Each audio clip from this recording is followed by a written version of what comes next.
Hey everybody, Yep. It's Friday. Look at you. You got your hat like all crooked, like... I'm sexualized already. So early on in the show. Oh shit. They're out there sexualizing me. Are Can't they? understand. Yeah. Who is? It's unacceptable. I don't know, man. I feel I don't know. I feel them eyes all over me. And it's men. Stop that shit. Oh, you love it. Zach and his friends out there fucking with me. Well, Zach is there. Yeah, but is he he there? didn't say anything Didn't say specifically anything. sexual. Okay, He just okay. said... All right. He just I'm said not he his was type. second. I'm not his type. But he brings all his friends in here to show them to me. Or show me to them. That's what it is. Does it make you feel like a specimen in a zoo a little bit? I'm just waiting for where the money is. Where's the fucking money? I got him out there trying to pin me out and fucking, you know what I mean? Where's the flash bulbs? Where's the super chats? You should come on like in your little panties and stuff like that, and like, you know, thrust your groin at the camera and stuff like that. Yeah, there you go. Do opening that shit up like that. No, I ain't fucking around. No, I was gonna say we're like less than 5 minutes in. You're already taking off your. I'm in a good mood, you know. Well, that's good. And you haven't been pre-gaming. He didn't. Nah. Usually you would go to the Oasis on Friday, but you didn't today. No, I'm just starting right now. So we're just starting right now. So we're on an even keel. He's not like 4 or 5 drinks ahead of me like usual. No, I'm actually like more mellow when I'm fucking have more in me. I'm fucking a little more hyped up in the beginning. It's gonna be a good show tonight because it's Friday. We're not going out, so we're gonna fucking drink right here. Yeah, these are always the funnest to do. We like drinking and hanging out with you guys. Yeah, and then we're gonna probably watch some movies, and in the meantime, we're gonna talk about whatever you guys want to talk about. We can talk about food. We can talk about movies. We can talk about paranormal cases, true crime cases. Talk about fucking current events. Answer questions. We can do whatever we want. But right now, I'm drinking rum, and Jenny's drinking vodka and a screwdriver. juice. Yeah. Yeah. And I got rum and passion fruit. That's why I'm so randy so early. It's all this fucking passion. That's what it is. It's an aphrodisiac. It's an aphrodisiac. He keeps like adjusting the angle of his hat. That's like right. Having That's to do with. That's kind of like the. That's how I adjust the testosterone level. It's the hat angle. That's what it is. Yeah, that's what it is. I might have to change hats or change sides. No, that looks a little bit. Yeah. It's hard for a second. That's when I went Australian on that side. It wasn't even that. I was going to say you kind of looked like a combination of like Popeye and maybe like a fucked up mime. Yeah. Like, because it kind of looked like a beret for a second because you couldn't see the shape of it anymore. Michael Schaefer said, passion fruit, you're losing your guy card. See, now that's what I tell him all the time. He loves all that. Because, okay, here's the thing. Shit. So last night... I grew up with it in Brazil, man. We went to... I mean, I don't hate passion fruit. It's just not my favorite. I like other It's not called passion fruit in Brazil. Right. Well, obviously. It's called maracujá. That's what it's called. Well, that sounds much cooler. Yeah, maracujá. Much cooler. Yeah, passion fruit, that's an American concept. I wonder where now I'm kind of curious as to like where that like particular nomenclature came from. Like somebody thought that it looked like a vagina or something. I'm sure, and that's probably why they did. Well, they're probably trying to sell it off as some kind of fucking aphrodisiac shit. That's what I'm saying. But in Brazil, it's called maracujá, and there is a maracujá everything, ice cream. Maracujá, yeah, I mean, passion, smoothies, like mango and stuff like that is very South American. Yeah, all of those flavors.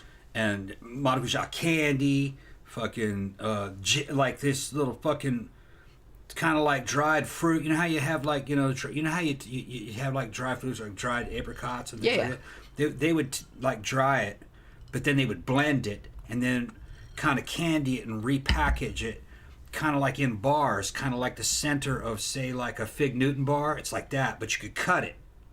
Yeah, I know. I've seen like that. A fruit roll up. I've seen that. I think they sell that here too. But shit is so fucking good, man.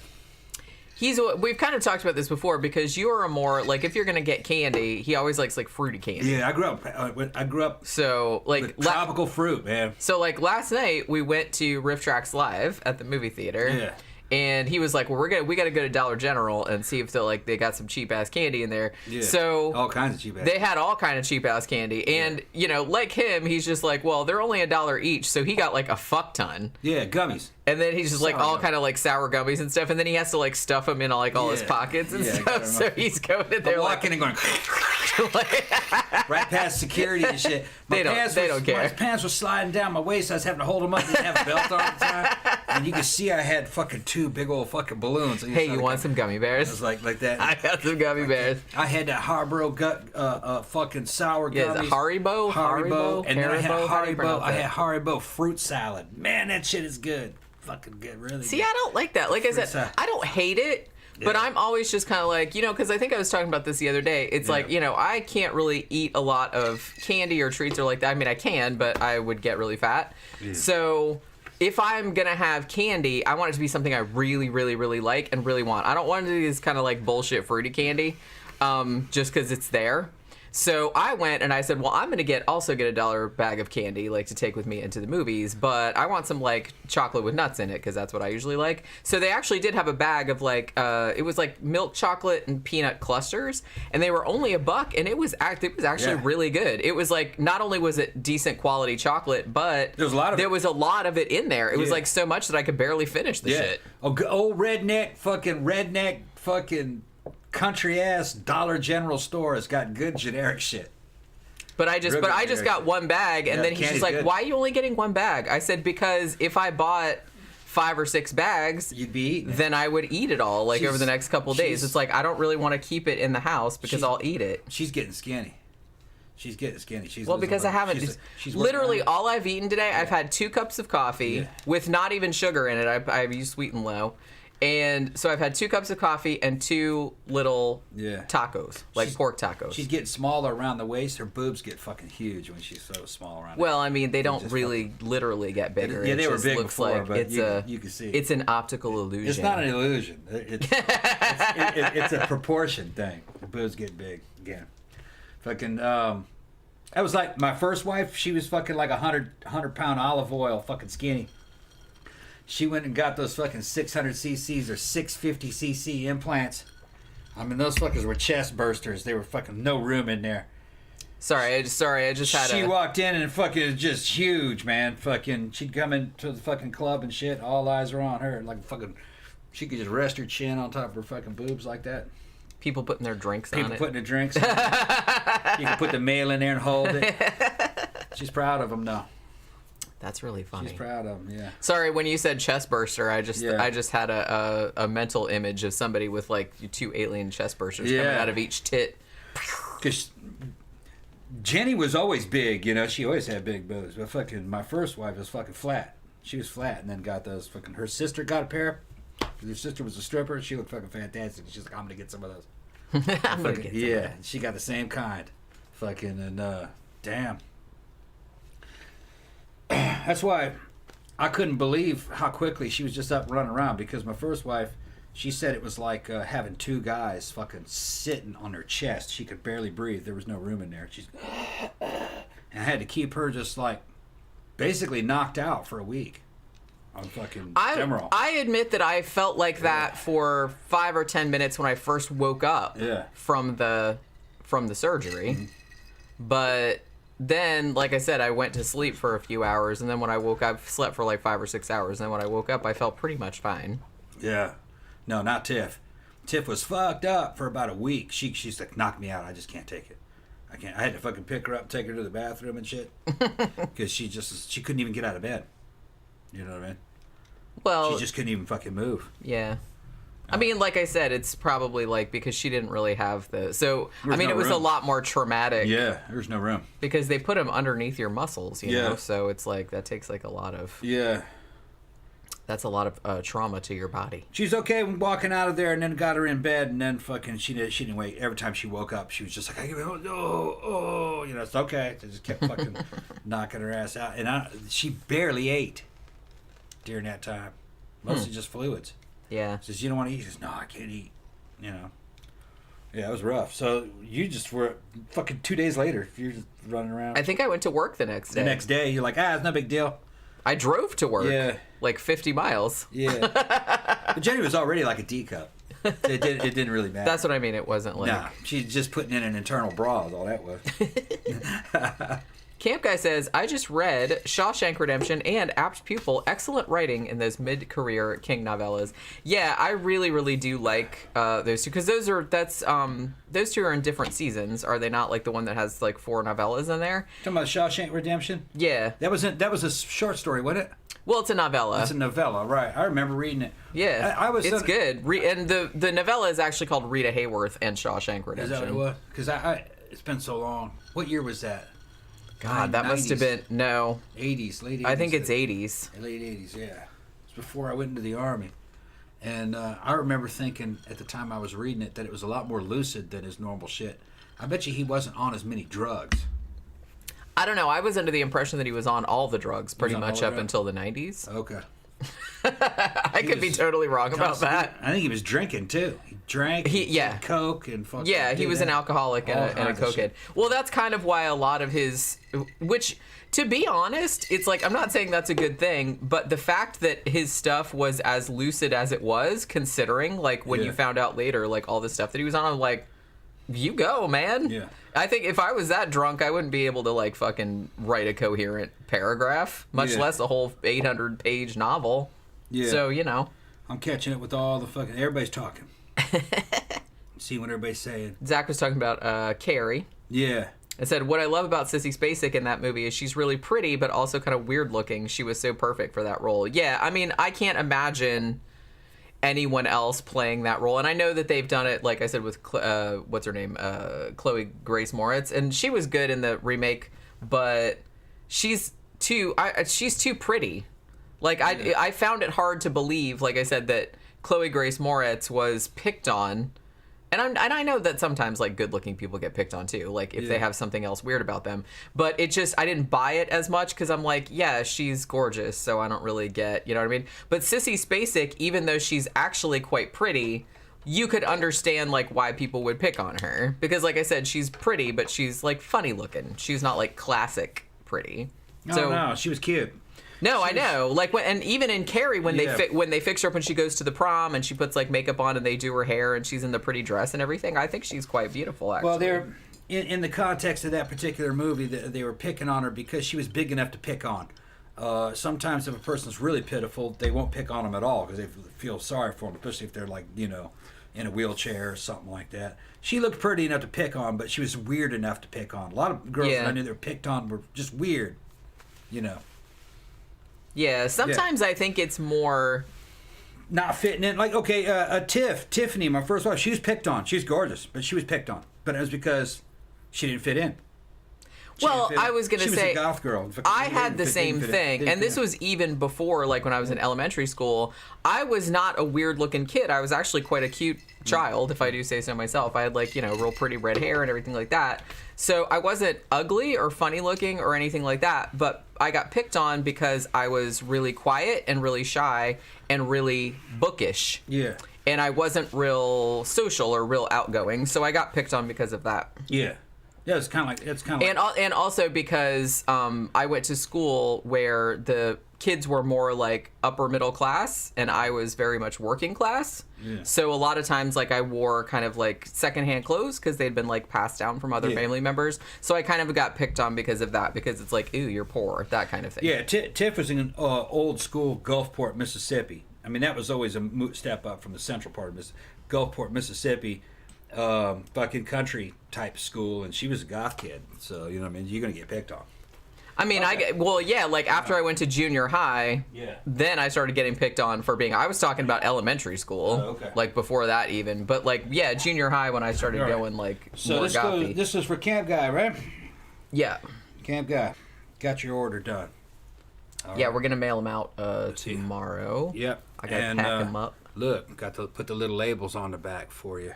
All right, and came out good. These are extra large. Now look, I was gonna take care of you, man, because you were very generous. I think fucking you sent me $120 last night, so I gave you another shirt, a Wayland Utani. But there's a caveat on this one. I didn't have any extra larges. So I mean, those were the last two extra larges. This is the last one, the last two right there. So I gave you this one's a large. All right. So you can either just give it to somebody, or you can lose some goddamn weight. Or it might fit. I don't know. Yeah, I don't know. But no, I'm just it might fit on you anyway. A lot of you guys, I know how guys are, man. They're wearing a damn size bigger than they really should be wearing a lot of times, and you can put on a size smaller, and it. Main difference is the length on those things, really. I can put a large on and it fits kind of like this. It's just that it's a fucking 6 inches longer. Yeah, it's kind of, honestly, with t-shirts, it's really hard to get a good fit. Right. Because I tend to like ones that are smaller, but I like ones that are smaller and fitted, but longer. I don't really like short t-shirts. That drives me crazy because I'm really short-waisted.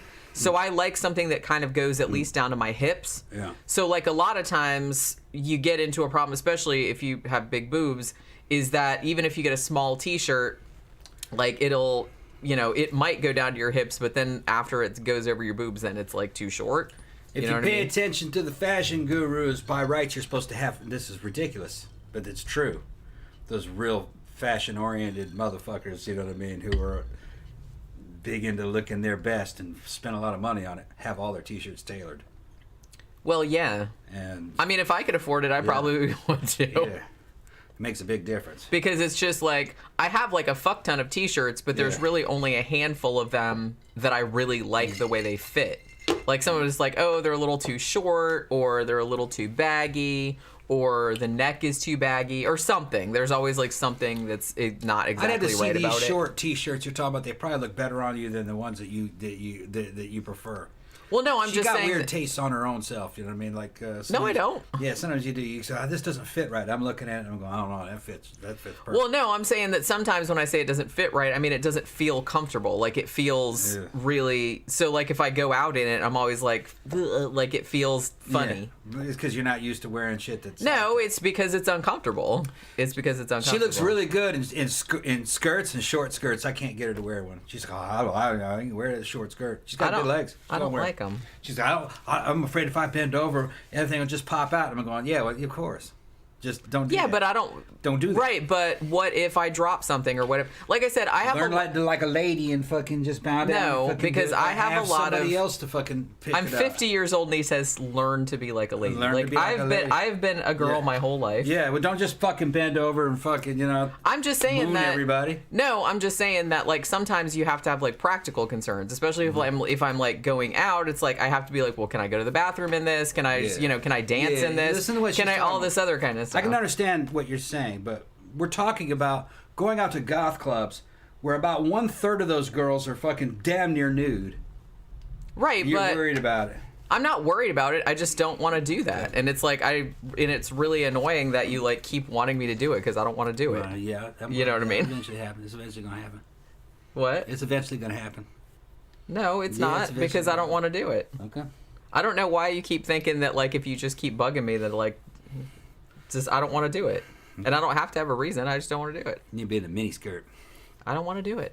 I've told you a million times I don't want to do it. Yeah. It's just not my thing. Yeah. It's not my thing. Okay. It's just not. Okay. American Military 100 says... You're yelling. I'm not yelling. Every time you say you're yelling. It's almost bursting my eardrums when you do it. You're getting loud.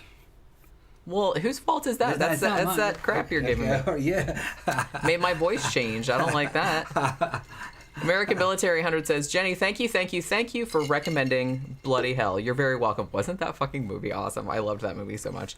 Watched it last night. One of the most entertaining films I've seen in years, right? And it's like, it's weird because I hadn't heard anything about it. Like, usually, if there's some, like, big... I mean, I know it's not that new, like, because it was from 2020 or 2021.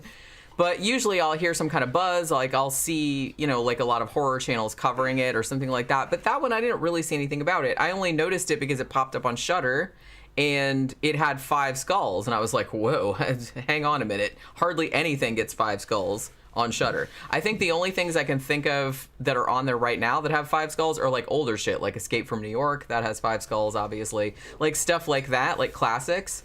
So new ones hardly ever get that. So I was like, well, this must be like fucking amazing. And so I watched it and I was like, man, that was one of the funnest things I've seen in a long time. It's really, really good.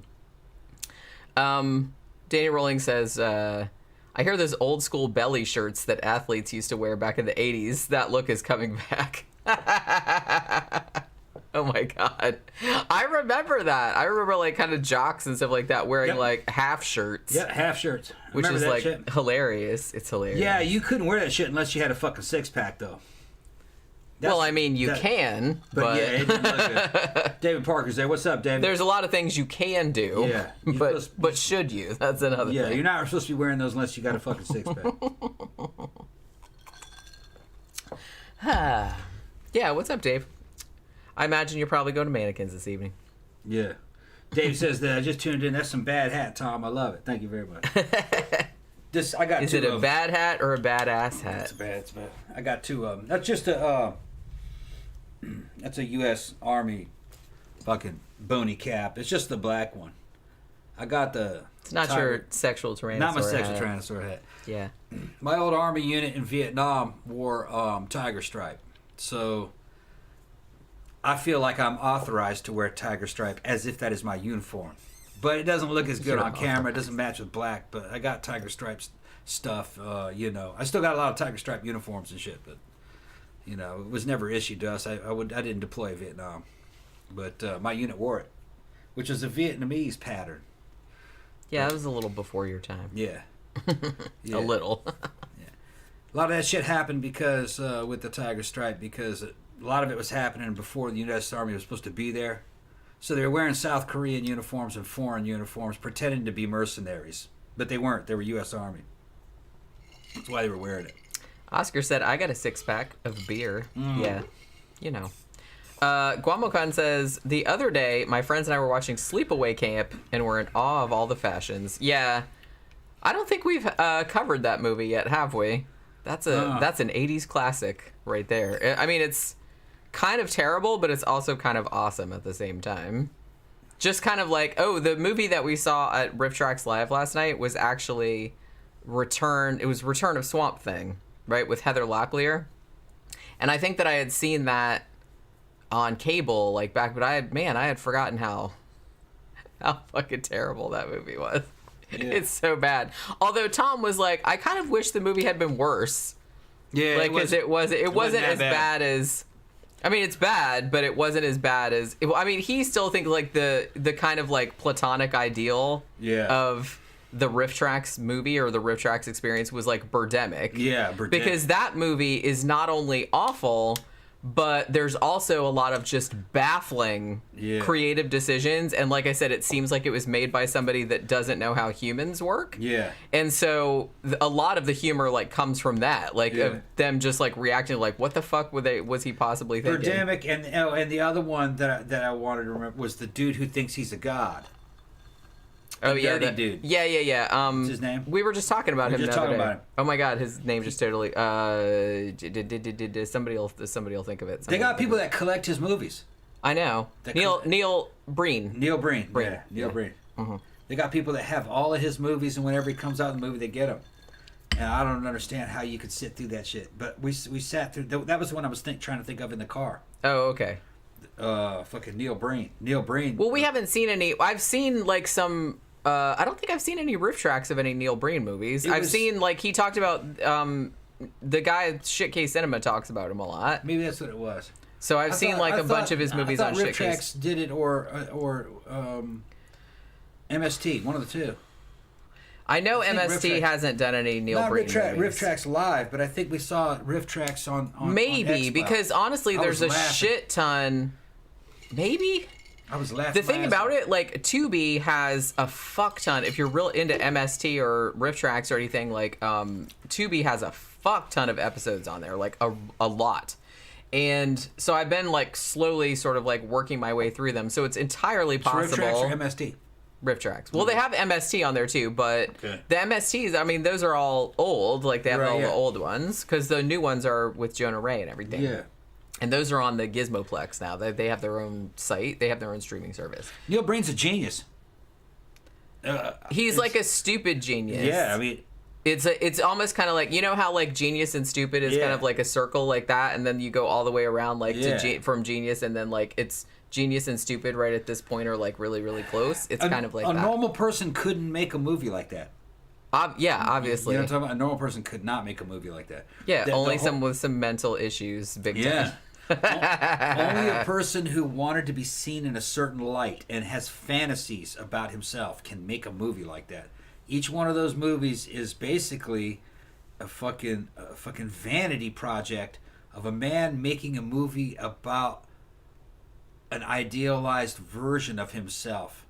But it's actually who he thinks other people should see him as. Yeah. They should see him as a superior alien that can fix all these fucking problems and can give free energy to man and stop the earth from getting too hot and all that. Everything. He can charm any kind of woman. Doesn't matter what he looks like. He still can fucking... Because he just, to me, he looks like a stork or something. Looks like Big Bird. Or something. There's something about the guy. And he will hire these he's women. not ugly, but he's not like all that good looking either. Yeah, there's nothing. Just kind of, he's just kind of like you wouldn't give him a second look. No, like you wouldn't even look at that dude twice. But he's just. That's not how he sees himself, though. You know what I mean? And you can watch this movie and kind of revert his movies and reverse engineer them. And pick him apart by what he's dissect his mental illness. Yeah, by what he's fantasizing about. You know what I mean? And there's no sense of humor in the shit. Really. That's what I mean.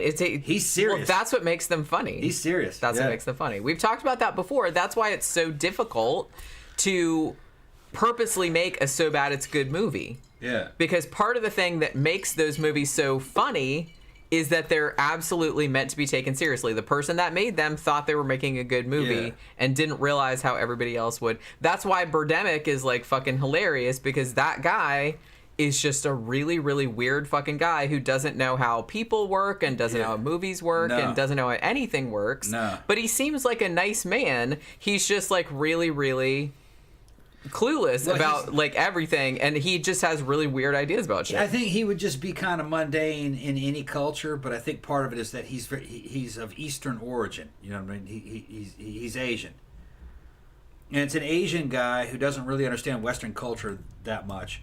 So he's trying to give Western culture back to Westerners, but it's only through the lens of an Eastern guy. Like his idea of dating and how white guys meet white women is that you see her walking down the street, so you follow her home and knock on her door and then ask to come in. You're going to get shot. You do that. Okay. That's not how... And then... Or at least get the police called on you at the very least. Out in these areas, you can get shot. Yeah, I mean, unless or at least get maced. Yeah, you know what I mean. It's not going to be a good situation. Please don't do that. What you doing? Because they're just going to think the fucking worst, you know. And then once you're dating a girl, what she does is she sits on your lap and straddles you face to face. That's what dating is. You remember that? What a weird scene that was. That was. I don't know. Every time they showed them, she's sitting cross-legged, straddling it. That's what dating was. And that must be his fetish. That must be his thing. I think he saw that. He or either that, or he really likes being straddled by ladies, and he's extrapolating that to everyone else. Like, oh, everyone else must like this too. Well, having lived in Korea, you know, which is similar in many respects. Now he's Vietnamese. He's Vietnamese. Right. I think he's Vietnamese. I'm telling you, they don't do that in Vietnam. Is that you would never see that kind of interaction in public. You just would not see that. They won't even hold hands in public. So what stuck in his mind was the fact that a young white women sit and straddle young guys in public. So he's like, ooh, I like that. Yeah, he liked that. So that's every time. Okay, get on his lap. That's what y'all do. You know what I mean? I saw it, so y'all do it. You know, you guys are doing that all the time. It's just weird. It is very weird. Yeah. But, you guys know, like, if you enjoyed, if that's the word, Birdemic, he made some other movies. He made one called Replicas, which was like a sci-fi movie, and it's pretty great. Like, I watched the Riff Tracks version, which I think is still on Tubi, and the entire thing... Apparently, he decided that a really good way to make movies would be to shoot all of these actors, and I use that term very loosely, in front of a green screen, and then he buys stock footage environments and drops it behind there. Yeah. So even something as mundane as like an office or something like that, like he'll just kind of like drop it behind there. So none of these people are like in the actual environments that they're in, and you can tell. Well, he's probably doing it in his house. That's what I'm saying. I think he probably anyway. Yeah. So I don't know like how cheap these movies are. They seem like they're really cheap. So yeah, he made replicas, and also he made one called, what was that one called? It was two people's names. It was like Jack and Julie or something like that. And I think RiffTrax did that one too. And it was almost like, well, it was like a romance, but there was death or reincarnation or something like that. I can't really remember like what the specific angle. I think it was reincarnation type of thing. But it was one of the weirdest things I've ever seen. It's just so weird. And the thing about it, like when we were at RiffTrax Live last night, apparently it's their 16th year, like their 16th anniversary. So they had like a little, it was really funny because they had like this little video like ahead where everyone was like going, hey, like, you know, happy Sweet 16 or whatever. So like Weird Al Yankovic and all that kind of like people on there like congratulating them on being on for 15 years. And one of the people that was on there was that guy who is, what's his name? James Nyan, right? The guy that made Birdemic. Yeah. And he, like I said, he seemed like he was, you know, reading off his laptop or whatever. But I mean, he seemed like a nice enough man, and he seemed to like understand that maybe they were making, and they had some other people on there too who had made movies that had been on there. Like I said, maybe it's not like the old days, because I kind of feel like there used to be a thing where if your movie was on Mystery Science Theater, like some filmmakers would get very offended because, you know, obviously they're making fun of your movie. But I think like as time went on and it became maybe not mainstream popular, but it kind of became like a cultural thing.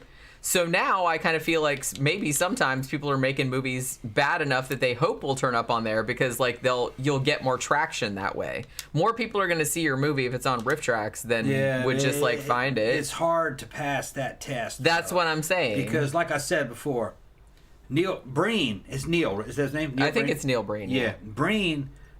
I know that's the last name, but I think it's Neil Breen. You can't make a movie like that unless you got issues, okay? I could come up with an I Love Me movie, all right? Make a movie about myself, me loving myself and how awesome I am, but it would be hilarious because I'm going to fucking go overboard, okay? Well, yeah. And it's going to be hard for me to take that project seriously, okay? That's what I'm saying. That's the thing, like He's taking this shit fucking seriously, all right? He's always some kind of savior figure. And he's not playing it straight. He's fucking straight. Yeah. You know what I mean? He's not pretending to play it straight. He's straight. He's very serious. Which is a very like fine line distinction, but it is a distinction, and you can like these really movies tell. are supposed to be educational for you, okay? Kind of like documentaries, all right? And you're supposed to remember him. You know, you're supposed to associate these. You're supposed to associate all the qualities of this character with him, with Neil.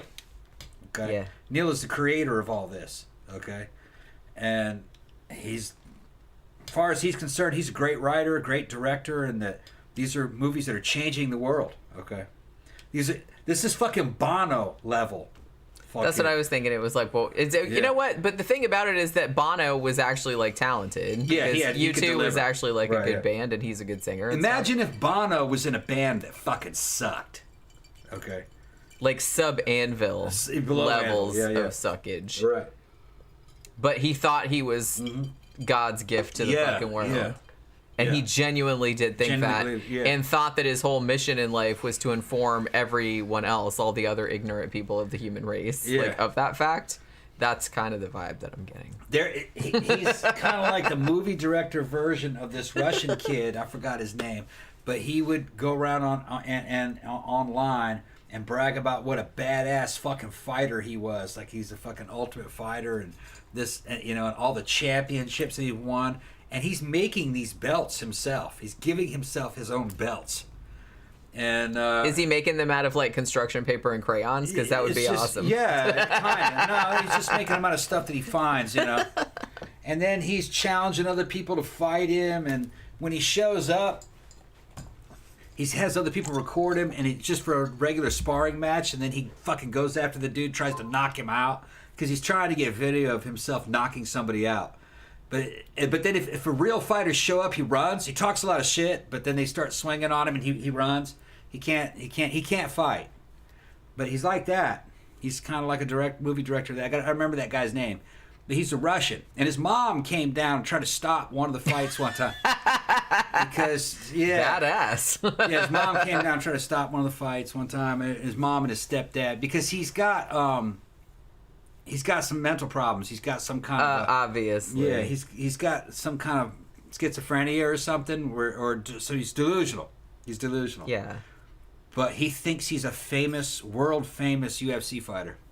But see, that's the thing. It almost comes to a point where, yeah, you want to make fun of them but after a certain point, you can't really make fun of them because anybody that's that far gone probably has some pretty severe mental issues, and you don't really want to make fun of them because they probably can't help it. Yeah. You know what I mean? So it's just kind of like, because I've met a lot of people in my 50 years, and, they have varying degrees of self-awareness.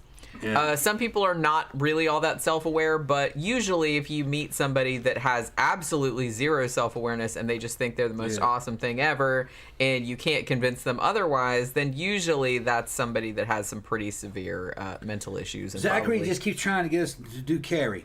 Okay, we'll do Carrie. We haven't done Carrie? I guess not. I thought we had done. Hand me that. Yeah, I got some shout outs to do. Like, let me do it before we get too far into this okay.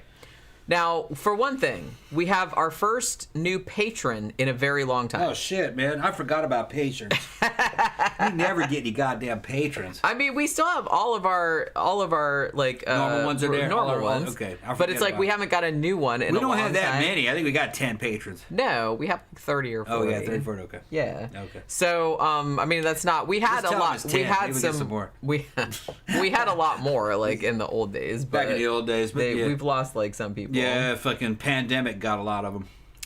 Well, yeah. Well, it started happening kind of after that, but yeah. But we did get a new one just earlier today, actually, named Chris. So hi, Chris, if you're out there, thank you very much for joining. We also, we talked about the Camp Guys shirts, right? And I'm gonna mail those out tomorrow.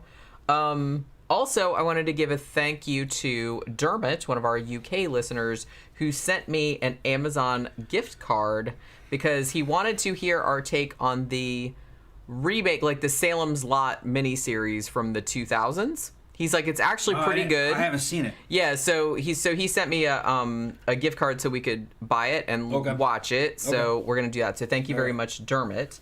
Okay. And Xanada sent us, because we were talking about this, I guess, on Wednesday or the other day we were talking about this. So Xanada sent us this right here, the Blu-ray of No Country for Old Men. That's my boy, Xanada the Desert Fox. Best picture. Yeah. He lives out in the desert. He's moved out there. He's lived in a couple of different places. I helped him with some AR-15 builds and everything, and that's his favorite movie. He says, man, you got to see this movie. And I saw it, but I didn't really pay that much attention to it. He goes, you got to see it again, man. You'd like it. You should. I've seen it two or three times, and it's really, really good. Right. It's an awesome movie. I mean, we do suggestions, but if you send us the movie, it moves to the front of the fucking line. This is only one movie, okay? So I'm going to move this to the front of the line. We'll do this one. We'll watch it tomorrow night, and we'll talk about it Sunday. Yeah. We got to get on fucking... Godfather 2 and 3. Godfather 2 and 3. Yeah. And I think that's the only thing outstanding. Because we eventually got around to Collateral. That was another one that Hernandez wanted me to watch. Well, like I said, we're gonna knocked it out of the goddamn park. That was a great movie. We're gonna have to do the Salem's Lot thing, which actually I'm kind of curious to see it because, it's a miniseries, huh? Also, I think Dermot sent me some money too to see Behind the Candelabra, which was the Michael Douglas movie about Liberace. Okay. So we're gonna have to do that too. I wrote it down somewhere. All right. So what we'll do is we'll watch that one. And then we'll watch Godfather 2, and we'll do that. And then we'll get on Salem's Lot, and then we'll do Candelabra. Yeah. Okay. I mean, like I said, I'm trying to keep track of everything. Yeah. We have, a lot of movies. And I'm trying to think if there's anything else that was pressing. I think that's the only thing that was in line. I think so. We'll look through our stuff again, but I'm pretty sure. Because I try to write things down. Sometimes I forget, but... Right. So if you told me some shit before and I forgot, then I know somebody recommended just for me to do on my Flickers of Fear show the Norless tapes. Yeah. And I'm gonna do that. It'll be up the 25th because I saw that you could watch it for free, so I'm gonna watch that and do that. But and somebody told me to do the Boris Karloff horror anthology, the Thriller series, and I'm gonna start doing that on my Scare Salon channel. But I didn't realize that there were a bunch of seasons that are like 10 episodes each. So I was like, oh my God, this is like 10 hours worth of content. So I'm just going to do like one season every now and then. So sometime this month, I'll do Thriller season 1. Samantha says the Salem's Lot remake is coming out on the 23rd. Okay, yeah, I thought I'd heard about that. Let's see how they handle it. Salem's Lot was a great movie. I liked the original television series. Maybe this one's going to be good too. They say it's good, so we'll see. Let me see. Guamo Kun said you guys mentioned Liberace in the Misery review. Yeah, we mentioned Liberace. He mentions Liberace like all the time. Not all the time, but on several occasions. I usually will mention Liberace if I ever fall on the subject of Evel Knievel, who was a childhood hero of mine. Most boys my age, growing up in the 70s, fucking loved fucking Evel Knievel, and that was just modern people do not understand what Evel Knievel was and is to X generation boys.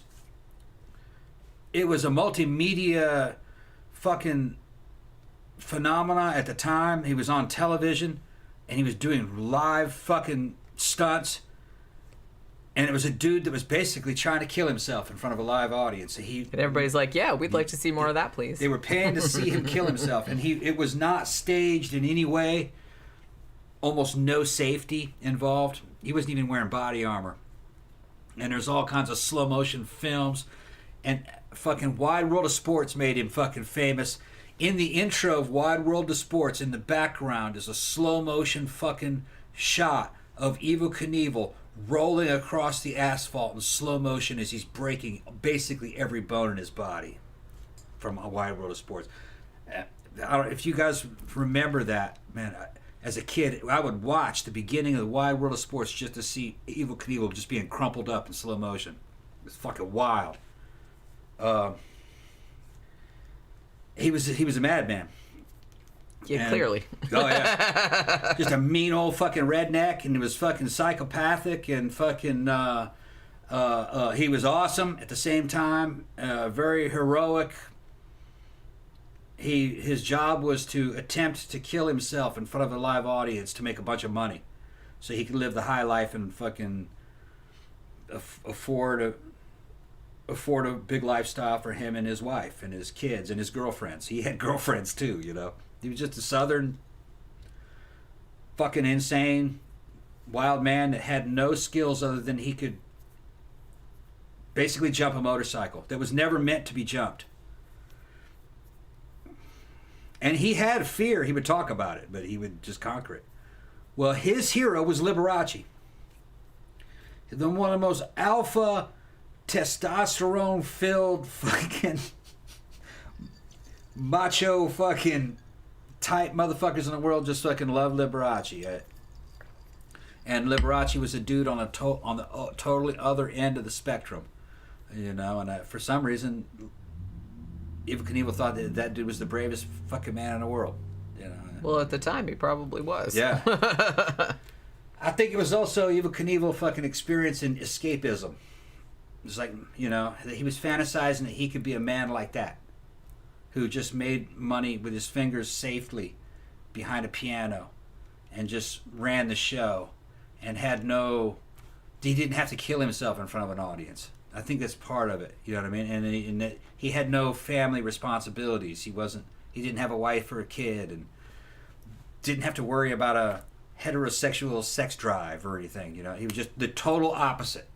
So I kind of think that from Evel's point of view is that he was seeing a man who was free. I think that's what he saw.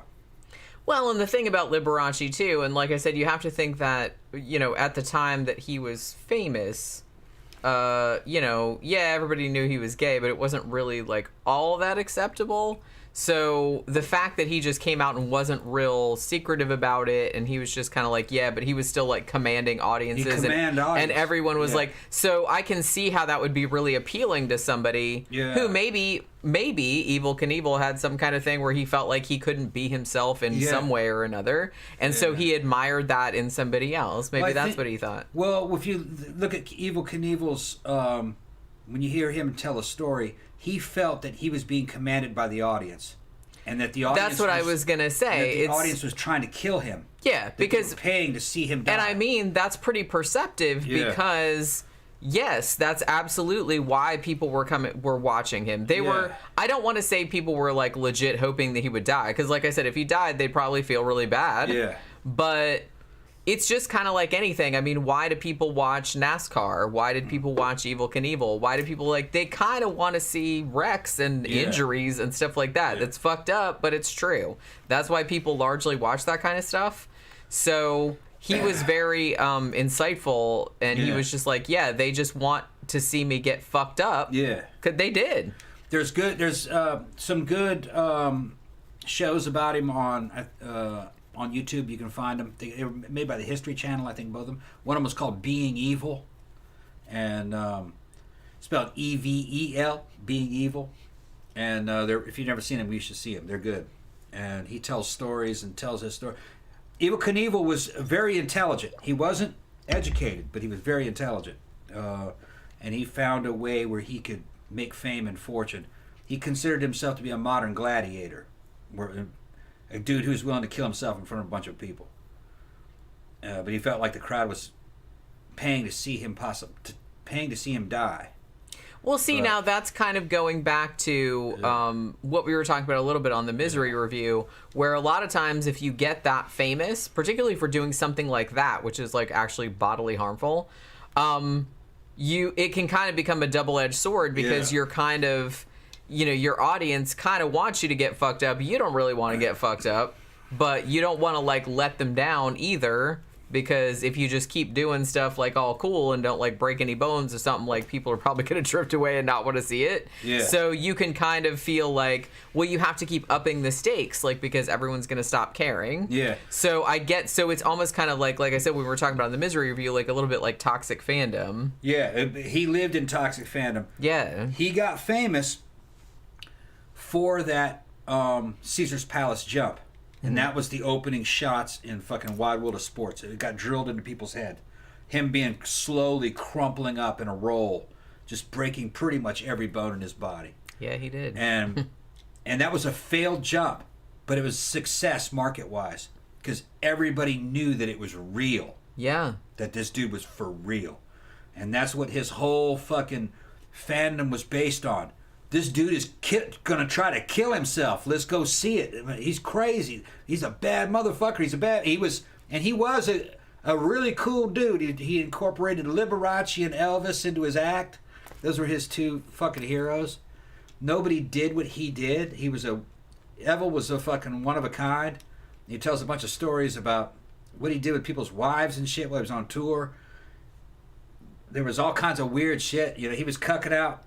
And then he had security around him all the time, because he would say crazy shit and people would try to beat his ass. So the security was constantly trying to keep him from getting his ass beat. Well, that's another thing, too. His head was huge. You make your whole living out of being a badass. Yeah. Then there's always going to be people that will be like, oh, I'm going to beat this badass's ass. And he wasn't that big of a dude. He was just fearless. Well, no, he wasn't fearless. He had fear. He was just, he was able to control his fear very well. I ride bikes. I would never take a fucking Harley Sportster and fucking try to catch as much air as he was doing on basically a stock Harley Sportster that had been stripped down to nothing. Jumping all those fucking buses and fucking cars and shit. And those bikes were only good for one jump. He cracked the frame on the way down. And that bike was never meant to be in the air. That was basically a sport bike of its time. Just fucking crazy. He was crazy. But he did know what he was doing. It was all kind of mathematically thought out. Yeah. He was crazy, but he wasn't that crazy. Wasn't that crazy. Yeah. Rebecca says, Netflix Australia finally released High Plains Drifter, this past Wednesday night. Oh my God, Eastwood was brilliant. Yeah, genuine supernatural revenge western. Yeah. That's easily, this is probably my favorite. Who said that? Rebecca, yeah. That's probably my favorite. That was the original Crow. Yeah. Basically. Yeah, it's about like a revenant. Yeah. Which is, it's super cool. I really, really like that movie a lot. Zach says, I think the best, I'm kind of behind on the comments, so forgive me if you commented a long time ago and you guys have like moved on to other topics, but I'm trying to like catch up. I think the best horror movies, says Zach, are ones that are genuinely emotional and drama, like Carrie and Hereditary, for example. Yeah, I agree. I don't know, it kind of depends on my mood, because I like all kinds of different horror. Like I said, I'm very willing to just be like, hey, what do you got? Whatever you want to show me, that's fine. But most of the movies that I tend to like the most are ones that have like a lot, have like an emotional core of like the characters and stuff like that. And I think Oscar said earlier that like Hereditary was like the second greatest horror movie after The Exorcist.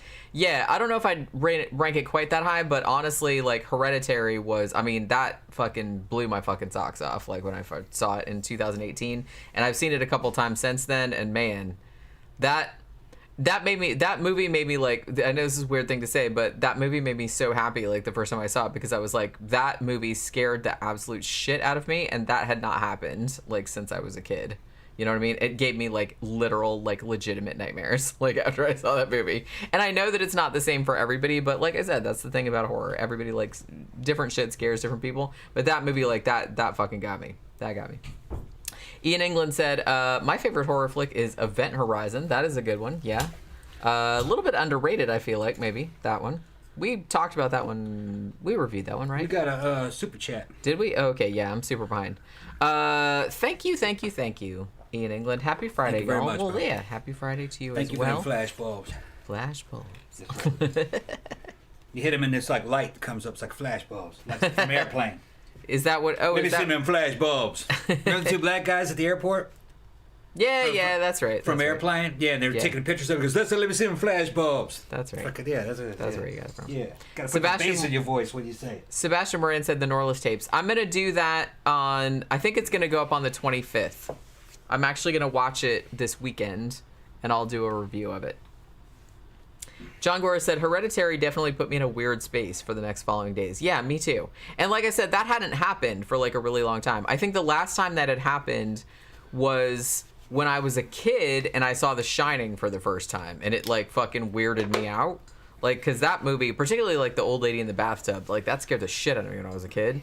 But Rolling Ghostface is asking me about an 87 Ninja. I can answer that. Okay. With expertness.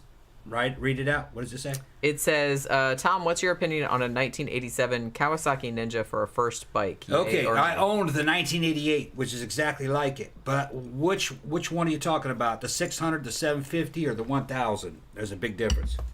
I had the 600. Okay. And that was my first 600. I got that in 1991.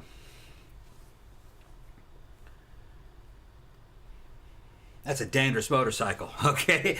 But it made me to the bathroom but it made me a very good rider.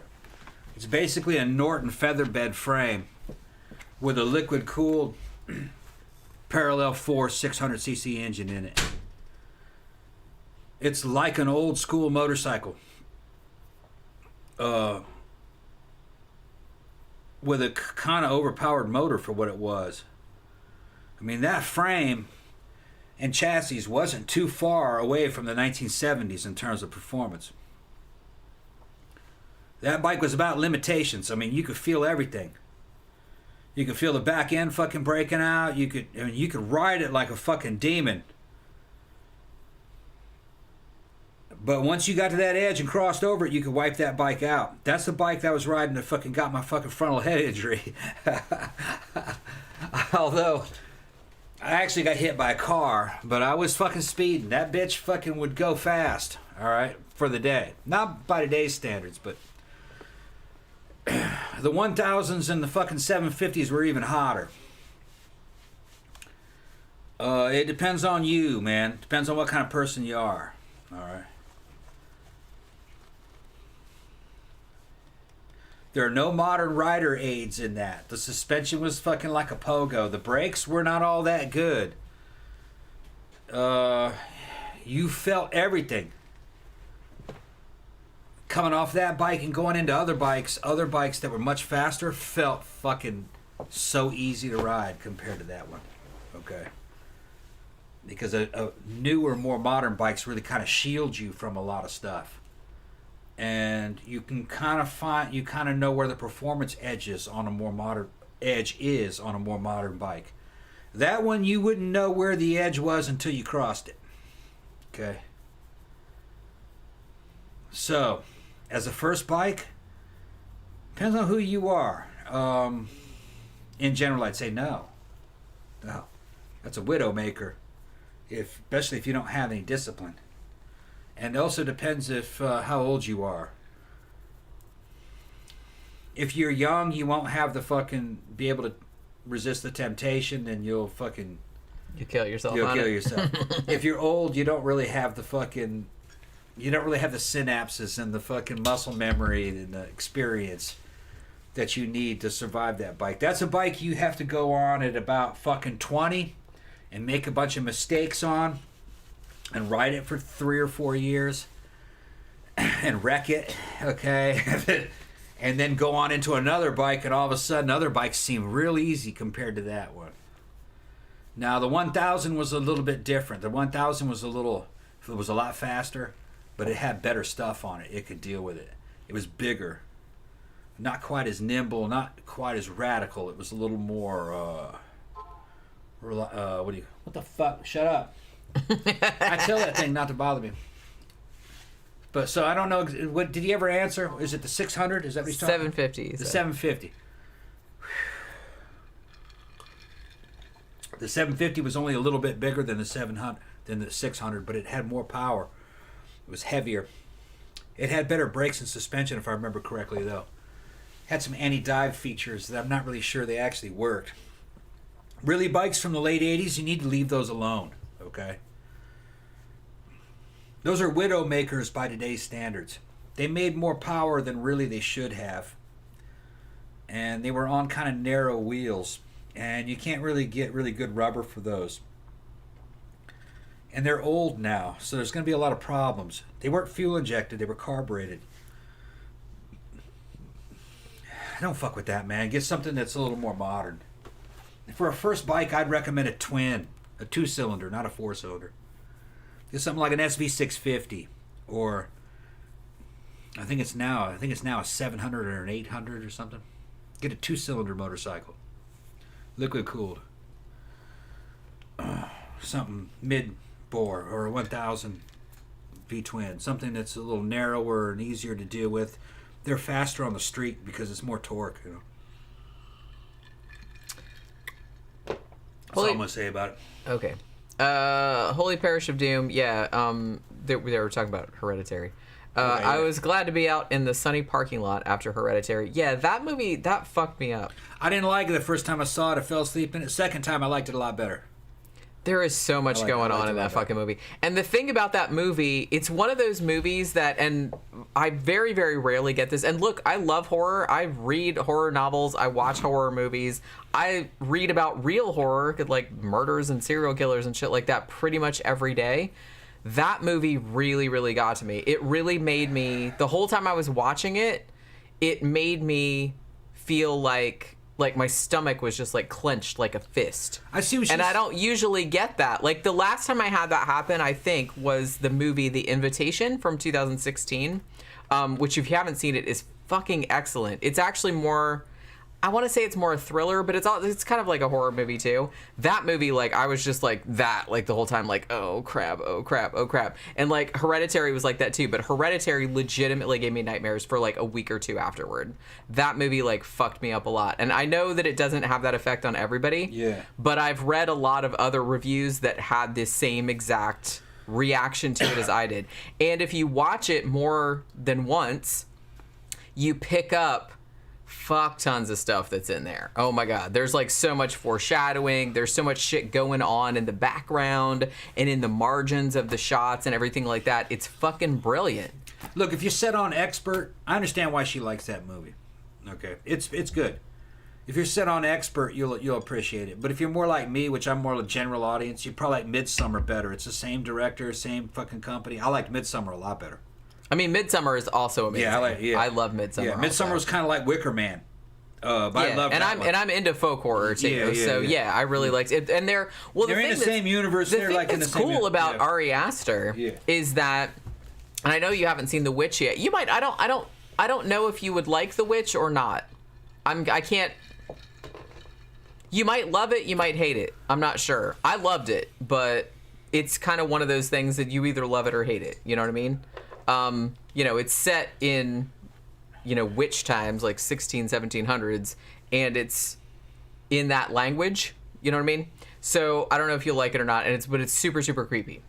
So I don't know. But the thing about it is that Ari Aster, it's like he makes these movies, and they're on their surface are like completely different movies. I mean, Midsommar and Hereditary are completely different.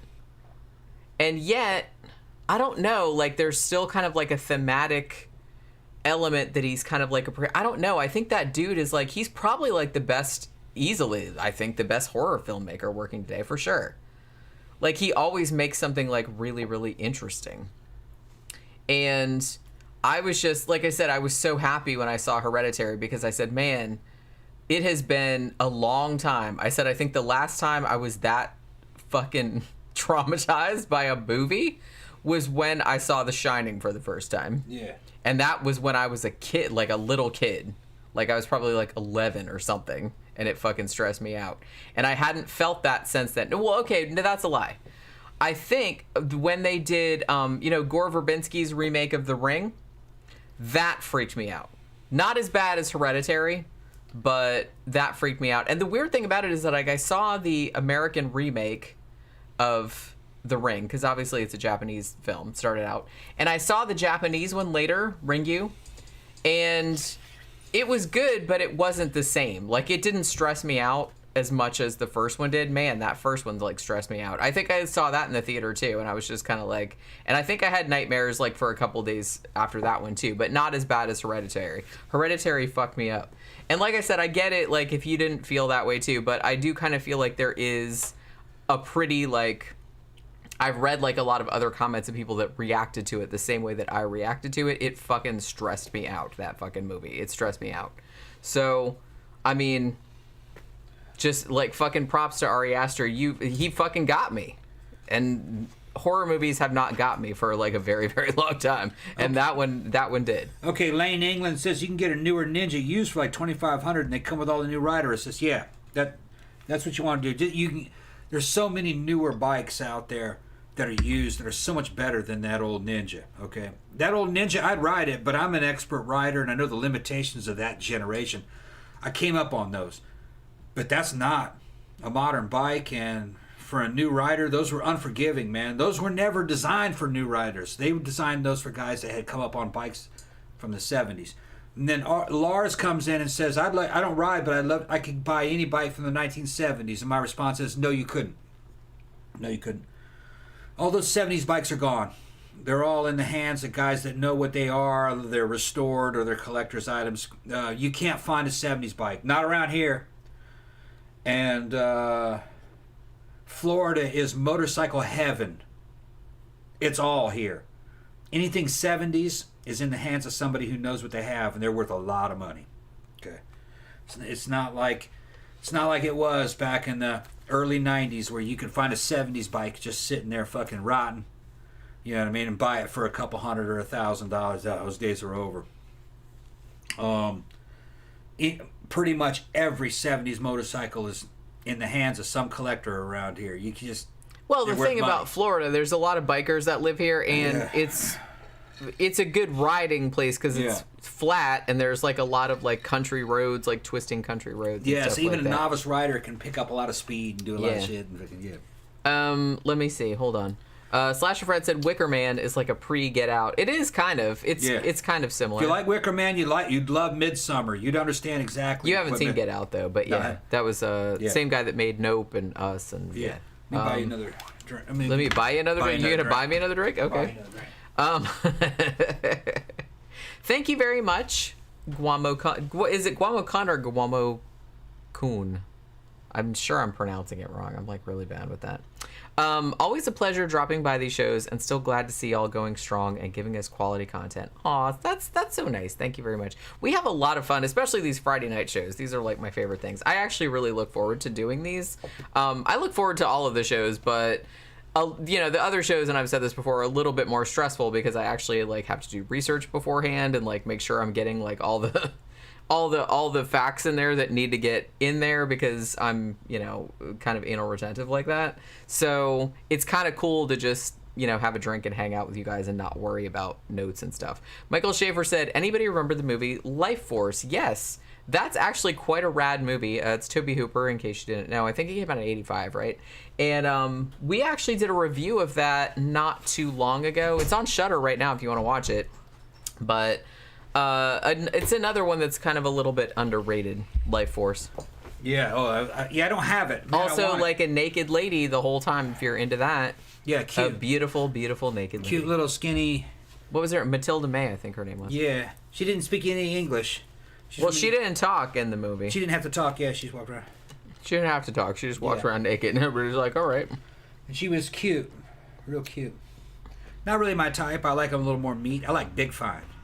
Yeah. Big Fine. Short with Big Fine. I like, kind of a Peyton Presley type, if you guys know who that is, you porn aficionados. I'm into that. Tom is a porn aficionado. I love fucking porn stars.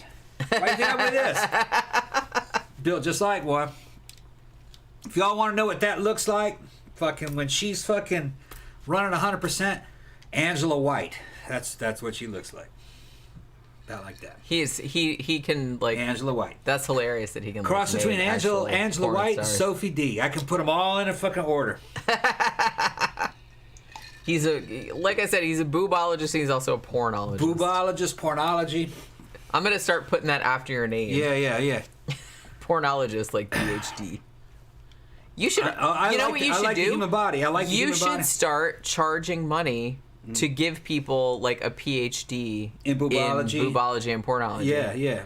I mean, you can have a little disclaimer that's saying obviously no one's gonna like take this seriously, but you could like sell like little certificates and stuff. Part of this shit started when when I heard the quote is, "It's hard to define porn, but you know what it is when you see it." Yeah, well, I think it was about obscenity. I think that was obscenity. You know it when you see it. Yeah. Then I started to think, well, what is the science behind this? What is attractive? What's happening inside of a dude when he's looking at these images? You know what I mean? There is a science to it. It's all different, but there's a science to it. Now, I don't have to go to some university to do it. I can just look at the input and then judge and then read the comments.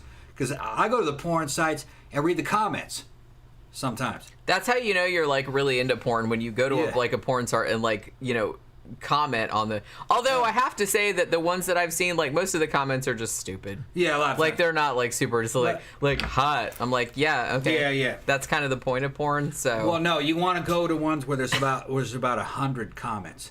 Because if there's 100 comments, you want to see ones where people are like fighting. Actually like insightful about it. Yeah, well, no, they're in there fighting, and then you can psychoanalyze why they're fighting. Why they're fighting. And then, okay. It is actually pretty interesting. Yeah. See, coming out of a military-type background and fucking clubs, and y'all know me if you're regular, I go ahead and embrace the primal. With sex and violence, these are the primal things inside of human beings. And it is healthy. It just has to be channeled the right way. You are what you are. Because animals are what they are. Animals are exactly the same way. So you want to know how people work. And me being also involved with horses, and which are selectively bred, thoroughbred horses, they're animals too. And dealing with cats and fucking hunting animals like deer and this and that. Human and animal behavior is always fascinating to me. It is like dealing with machines, partially. So I just like to know how things work and why things work. And once you know that, you can game the system. Because really, there's a lot of different kinds of genius in this world. You got musical geniuses, you got fucking mathematical geniuses. geniuses of physics and shit like that, but they never talk about genius of human engineering. These are people that have a lot of charisma and can achieve great things through relationships and other people. And a lot of that has to do with just the primal forces between sex and violence. All right, that's really what it is you're talking about. Sticks and carrots. And once you know that system, and it's part of you, which it has always been a part of me, you can do great things or good things or bad things, depending on, and a mixture of them all. But it depends on who you are. Some people are aware of this and other people aren't. Roman history showed me a lot of this. The Romans embraced all this. The idea of an alpha Roman with sticks and carrots. You support the people you care about and your family and your supporters and your friends, but then you ruthlessly prosecute vengeance upon enemies and make them pay. This is a very gangster mentality, just like the mob, like the Italian mob. They were using that same philosophy, and it's just fascinating, you know. And that's actually how the world works at the highest levels. Billionaires and people that fucking run governments and agencies outside of governments, they are just like that. We have to know how these people work and how they think. And if you don't, then you won't be able to defend yourself and the people you care about.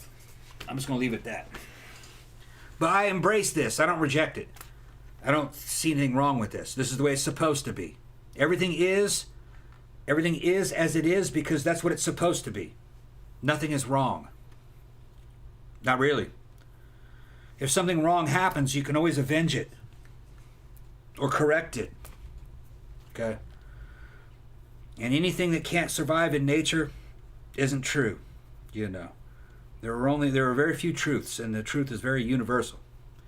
And Buddhism talks about this, you know. It's not just me pulling this out of my ass. It's everything that I've learned, and fucking, you learn it from things that are ancient.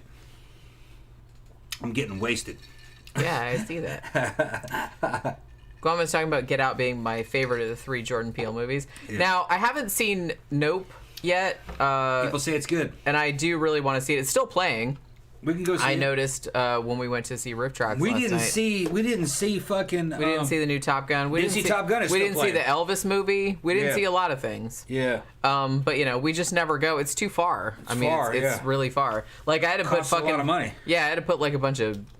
Well, last night... If we go, we got to see 2 movies. We probably should if we're going all that way. If we're going to go, we're going to see 2 movies. I can't believe that the movie theater that was closest to where we used to live is still the movie theater that's closest to where we live now. It's almost even 45 though minutes. We moved. It's 36 minutes. Okay. It's 36 minutes to get there. But there isn't a closer one. You know what I mean? So what are you going to do? My favorite of the 3 Jordan Peele movies. Yeah, I mean, Get Out was amazing. I really liked Us as well. We saw that twice in the theater, actually. But I haven't seen Nope yet. I've heard it's awesome, so I'm really excited about seeing that. Now, Thanks, Guamocom. I just saw that now. Yeah, that was... Yeah, Guamocom is how it's got... Okay. That's what I asked earlier, like how they pronounced it. But Camp Guy said Audition is a freaky Japanese horror movie. One of these days... I keep saying I'm going to do that movie, but I don't know if I want to watch it again. Yeah. Like, to review it.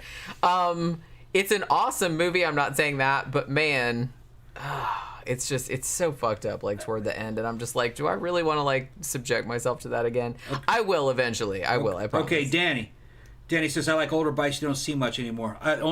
Anything older, the best thing I could recommend if it's a little bit older is get a Buell. Some kind of older Buell that you can find. Because it's torque, it's not a lot of horsepower most of the time. The chassis, an older Buell will not kill you. All right, as long as it's not an S1. All right, get something like that. It's mellow, but a lot of stoplight to stoplight power. If you can find them. Buells are drying up here now. I got 2 of them. They're hard to find now. Here, people are buying them up. I'm looking for an S1. Hard to find now, though. They made, I think, 500 of them. I think it was around that. Okay, that's all I'm going to say. Slasher Fred said, one of these days you should review the original Frankenweenie. I have actually been wanting to get around to doing that. Because I actually like that quite a bit. They're talking about their favorite porn stars, Zoe Britton, Georgina Spelvin. I don't know that one. Allison Tyler, Larkin Love. Yeah, Larkin is actually a local. She was up at the castle all the time. Oh yeah, so we might. She's have got seen chick, yeah. Yeah.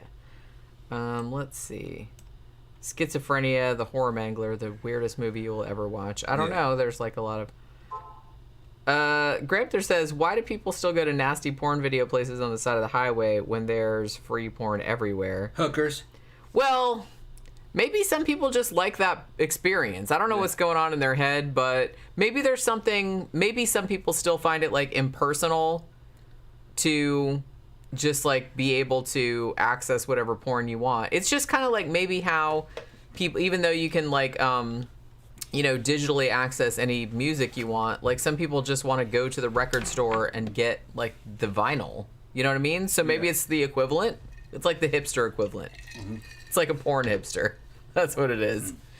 You know what's weird? I had a dream last night that I was like in like an old bookstore, like that had old books and records and stuff like that, and it was just kind of like, I don't even remember all that happened in the dream, but I was like looking, I was like, ooh, they had like all this really cool shit, like all this like music that I liked and books that I liked and stuff, and I was like, ooh, I'm gonna get all this stuff, and it's just like, I don't know, it was like a really nice dream. Usually I have like kind of shitty or boring dreams, so it was kind of nice having like kind of an awesome dream where I was like, ooh, like the old days of like when you used to go and hang out in bookstores all day long. I love that kind of shit. Let's see.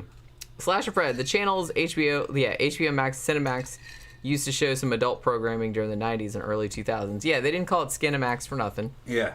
It was softcore porn. Real soft. Obviously. It was very soft. But that was back in the 90s, back in the 80s and 90s, unless your dad had porn magazines, which my dad did, you kind of had to take what you could get. Softcore wasn't shit though, man. Fucking softcore was actually the king of softcore. Would have been fucking Russ Myers for a long time. You know. Seriously, you should read. I have his. It's a biography of him. Yeah. And it's very, very entertaining. You should probably read it. Russ Myers knew how to do it. It's over there on the shelf. Yeah. He could make a porn movie that didn't have any porn in it. Basically, but it was artistically filmed. It made you think there was porn in it. Just big boobs. And strange situations. Sometimes, though, I'm going to say, look, well, it's hard for me to say because I'm a girl. So, a lot of times, sometimes, to me, the softcore porn movies are hotter than, like, hardcore porn or, like, gonzo kind of porn because... Imagination. Well, to me, like, a lot of, particularly straight porn, is mechanical in a way that it's just kind of like close-ups of body parts and stuff, and that's not really that sexy to me, or that's not appealing. It, though. That's what I mean. Everything is mundane. So that's what I mean. So a lot of times, sometimes, like if I see a movie that I'm actually like really invested in, and like, oh, I'm really into the characters and all this stuff, and then there's like a softcore sex scene in there, that's like way hotter than seeing some motherfuckers I don't know who they are. Like just banging their parts together in a random contextless situation. The cutting edge shit is not even pro. It's fucking individual creators. Some chick with her phone. Or a fucking couple with their phone in the car. That's really the cutting edge of it. Because those people are not really doing it for the money per se. They're doing that shit for the love of it.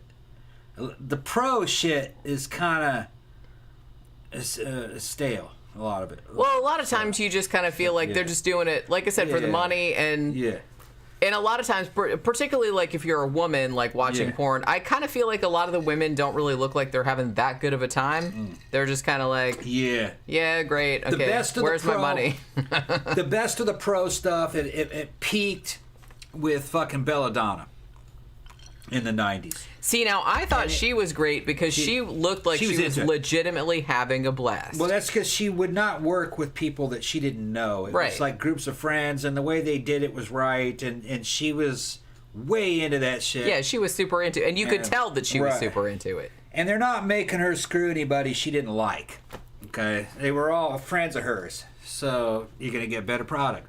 To this day, Belladonna's stuff fucking still some of the best. I'd probably put her, in general, as the best porn star of all time is fucking Belladonna. I like her a lot, actually. From Biloxi, Mississippi. Because, like I said, she seems like a chick you could just, like, hang out with. Yeah. She doesn't look super fake. She looks like just a regular person. She's pretty. She's a goth girl, though. And she's kind of like a goth girl, but she doesn't, she doesn't look like fake. And I mean, she looks like she's having a good time. Yeah. The thing I don't like about a lot of porn is that a lot of the women don't look like they're really having that good a time. They're just kind of like putting up with it. Well, a lot of them drug problems. This is a profession that they didn't choose. It's kind of like they have to do it.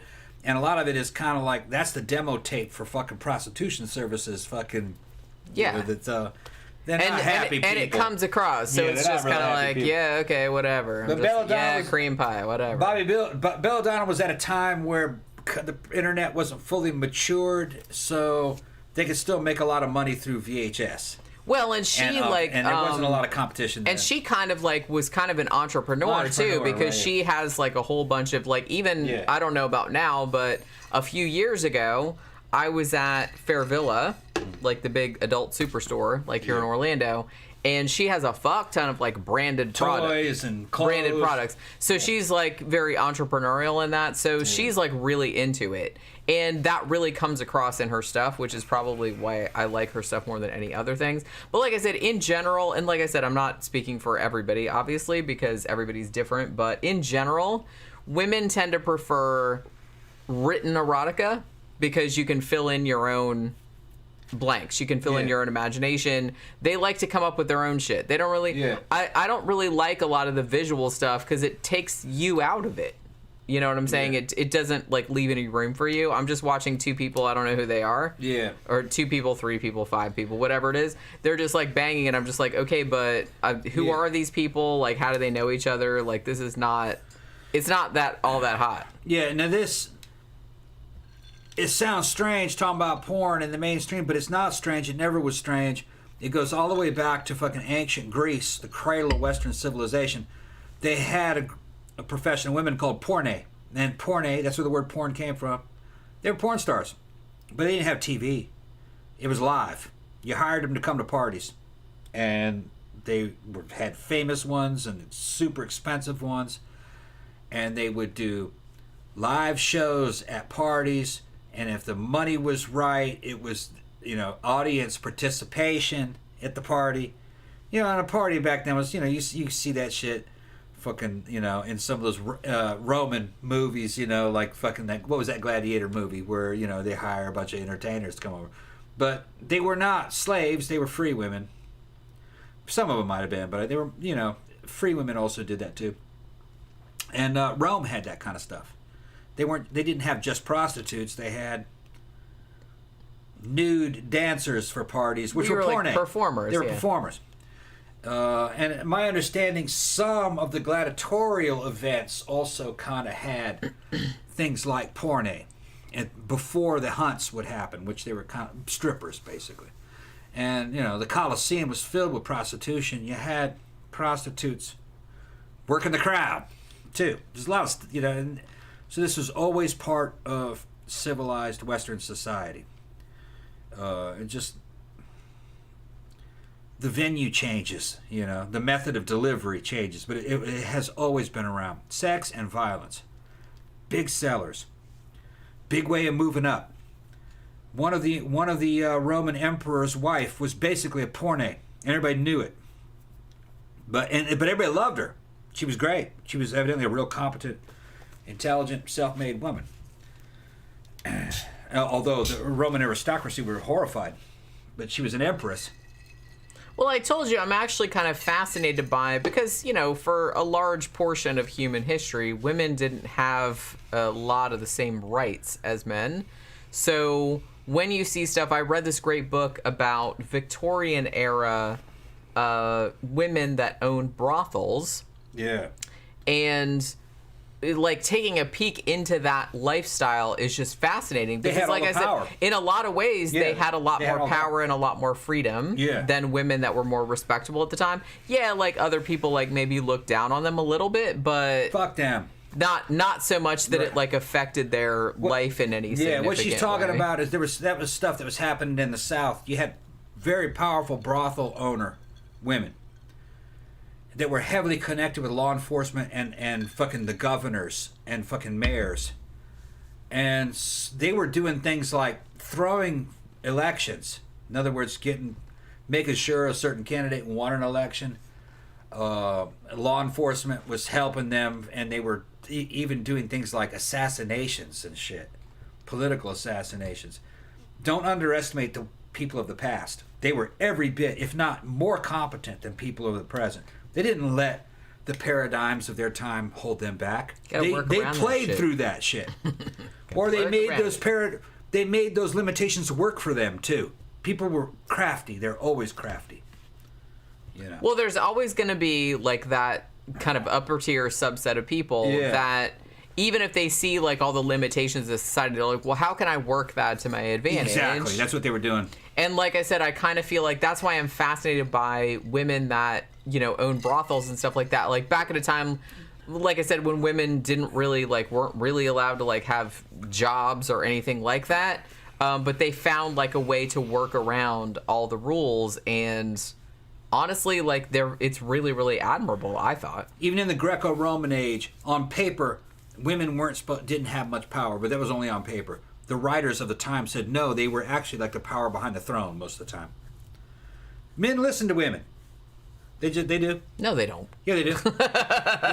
They listen to women. Well, no, they listen to their opinions, and because there's a lot of fucking intrigue and court stuff that has to happen. You know, men would listen to them. Zach brought up Jenna Jameson. Read her autobiography. I can't remember the name of it right now, but I checked it out of the library several years ago, and it's fascinating. Yeah. Like she seemed like a nice girl. So, but the book that she writes, Matt, is big. It's like she wrote like this big long book. But I really, really enjoyed it. It's a fun book. Gramthars says porn has gotten weird. Too much anal, stepsister, fake incest. Yeah, there is a large subset of that. That's because you're looking for it, though. You're looking for weird shit. Not necessarily. The algorithms will throw all different kinds of weird shit. No, from what I've heard. Yeah. You know, I don't really go looking at a lot of porn because I'm a girl and we don't do that kind of stuff, but not generally. But yeah, a lot of it is kind of like, you know, anal stuff, which okay, whatever. But there is a lot of like weird, that's not that weird. That's not that weird. But there is a lot of like family stuff, like, oh, this is my stepdaughter, or there's a lot of that going on. Just like anything else, there's trends. That seems like a big trend nowadays. It's constantly trying to fucking break some fucking taboo trends and shit. You don't take any of that shit seriously because it's a world of fantasy and it's all fake. None of those people are related. They're fucking with you. They're trying to get you to click. Clickbait, selling product. Selling new product. It's a normal market. Well, it's not so much. I think the most interesting thing about porn to me is not the stuff that's made, but the fact that it's like why they're making it and like why so many people are clicking on it. Why, for example, and I'm not judging, I'm just wondering, why is it so common nowadays for people to be so into, like, for example, like stepsister porn? Okay. You know what I mean? I'll explain it. That's what I'm saying. That's just a generalization. I'm not saying like specifically, but I'll explain it because I study what the hell's happening, and I have a background in sales, and I have an understanding of psychology. If you look at porn where nothing's really said, it falls to the bottom. Okay? If you look at porn where things are being said, it moves to the top. Because really what people are selecting is some kind of an excitement factor and they're bored with the actual physical acts. Now they're into these psychological acts. Well, and I kind of feel like that can only taboos. Well, no, it's not just because that's just one of them. The sexiest thing about a human being is the mind, not really. The body's part of it, but a lot of it's what's happening inside the mind. Well, I agree with that. And a lot of it comes from what's being said. And this goes back to some of the classic porn stars going back to the 70s, 80s, and 90s. When they hired girls, they'd hire them for their looks, but who rose to the top was who could act. Okay? And that was consistent throughout even the video age. Who could act? The porn stars that could convince you that something was real or convince you that they were really reacting to what was happening were the ones that were the most popular. Yeah, just well, those like girls nowadays. could talk. If the bitch opened her mouth and it fucking turned you off, they were not popular. If she didn't say anything, they were not that popular. Sorry, I just... If they could open their mouth and fucking say something to turn you on, they fucking move to the top. If you actually look to say Belladonna, a lot of Belladonna's appeal is what she says.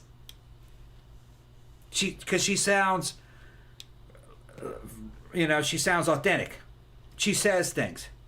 Most of them don't say anything. For some reason, like when you said that, the first thing that popped into my head was the scene from The Man with Two Brains where he's going to like kill that prostitute that he picks up. Yeah. And she's like super, super hot and she's like naked underneath the fur coat. Yeah. And then she starts talking and she has this like horrible, like really annoying voice. She's like, it's my voice, isn't it? Yeah. Damn. You know what I mean? And it's like, that was the first thing I thought of. I don't know why I thought of that. So all that weird incest shit is motherfuckers getting fucking turned on by the weirdness of what's being said. Not so much what's happening. And well, I think, like I said, I think this is kind of like analogous to the reason why a lot of people like to watch dumbasses like us on YouTube. And I'm not saying, like, I do that too. Like, I just watch like random ass people in their own houses on YouTube talking about their lives or whatever. But I think that people like the real experience. Yeah. And I think that that also extends to porn. I mean, at least in my situation, like, I'm not speaking for everybody, obviously, and I'm not a dude, so I'm not, like, the main, kind of audience for it. But it's much hotter for me if this is somebody that I know or that I feel like I know because I've watched them in other non-porny situations, and then you see them in that situation. You know what I mean? Because there's context behind it. I think the reason that a lot of women don't like porn is because there's no context. Like I said, it's just a bunch of like random ass strangers who may or may not be hot, but I'm like, I don't know them and I don't know what the relationship is. I don't know what's going on. That's what I'm saying. So that's what I was trying to do. If nothing is said, that's baseline. It's kind of like neutral. If something's said and it turns you off, that's negative. If something's said and it fucking turns you on, that's fucking way positive. When I look back over my whole fucking life. Your whole life my whole of fucking porn. life. No, I'm talking about going back to my teenage years. Knocking these women down. It's high school fucking time. That's really how you look at knocking them down. Or they were knocking me down. Like they could have been knocking me down, fucking, sucking the life out of you in the fucking drive-in. It wasn't so much what happened, it's what she fucking said. And what led up to it. It was the mind fuck behind it. Like I said, it's context. Yeah. So maybe you're not that different from a girl in that regard. No dude is. That's what I'm saying. But here's the deal. You need some context. If nothing's said, it's just kind of neutral. It's okay. Because at least you saw it. You did it. But if some shit was said and it went down, okay, then it's fucking huge bonus. And if if it was kind of wrong, it was even better. Like if she was cheating on her boyfriend when this shit happened, even better. That's what I fucking loved it when she was cheating if she's cheating on her boyfriend, fucking around with me. It's like getting laid 5 times. That's what I'm saying. It's even better. That's what I'm saying. Well, I kind of feel like that's maybe why there's been a rise in like maybe incesty kind of porn. Like I said, it's not real incest; they're just faking. They're faking it, right?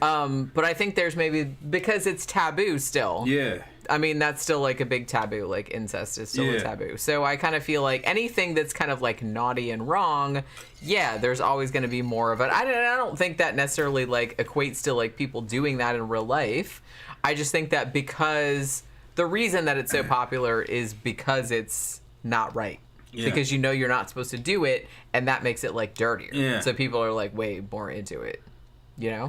It was weird because it didn't matter if I was cheating. It only mattered if she was cheating. Did you ever cheat on anybody? Yeah. Back when I was tackable, yeah. I thought you had. Oh yeah.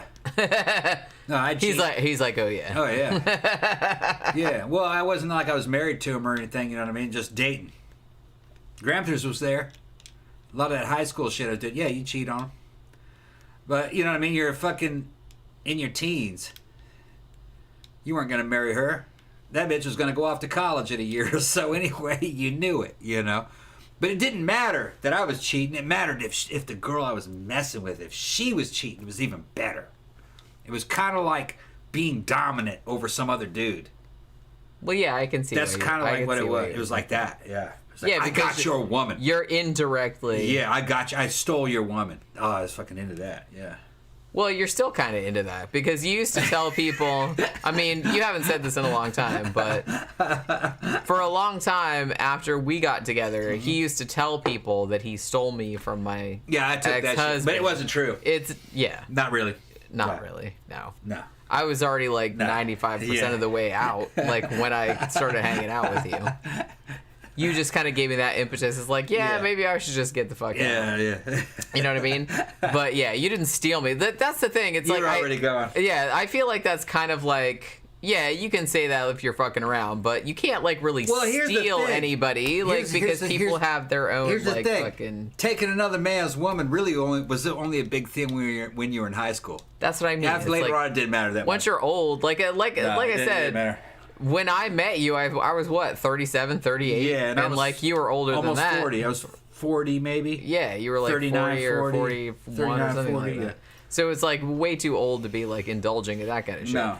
But I do remember you. I love talking shit though. You told like many people that. I love hyperbole. You know what I mean? I like hyperbole. I'm sure everyone here will be shocked at that revelation. I like hyperbole. You have to, and that's the thing.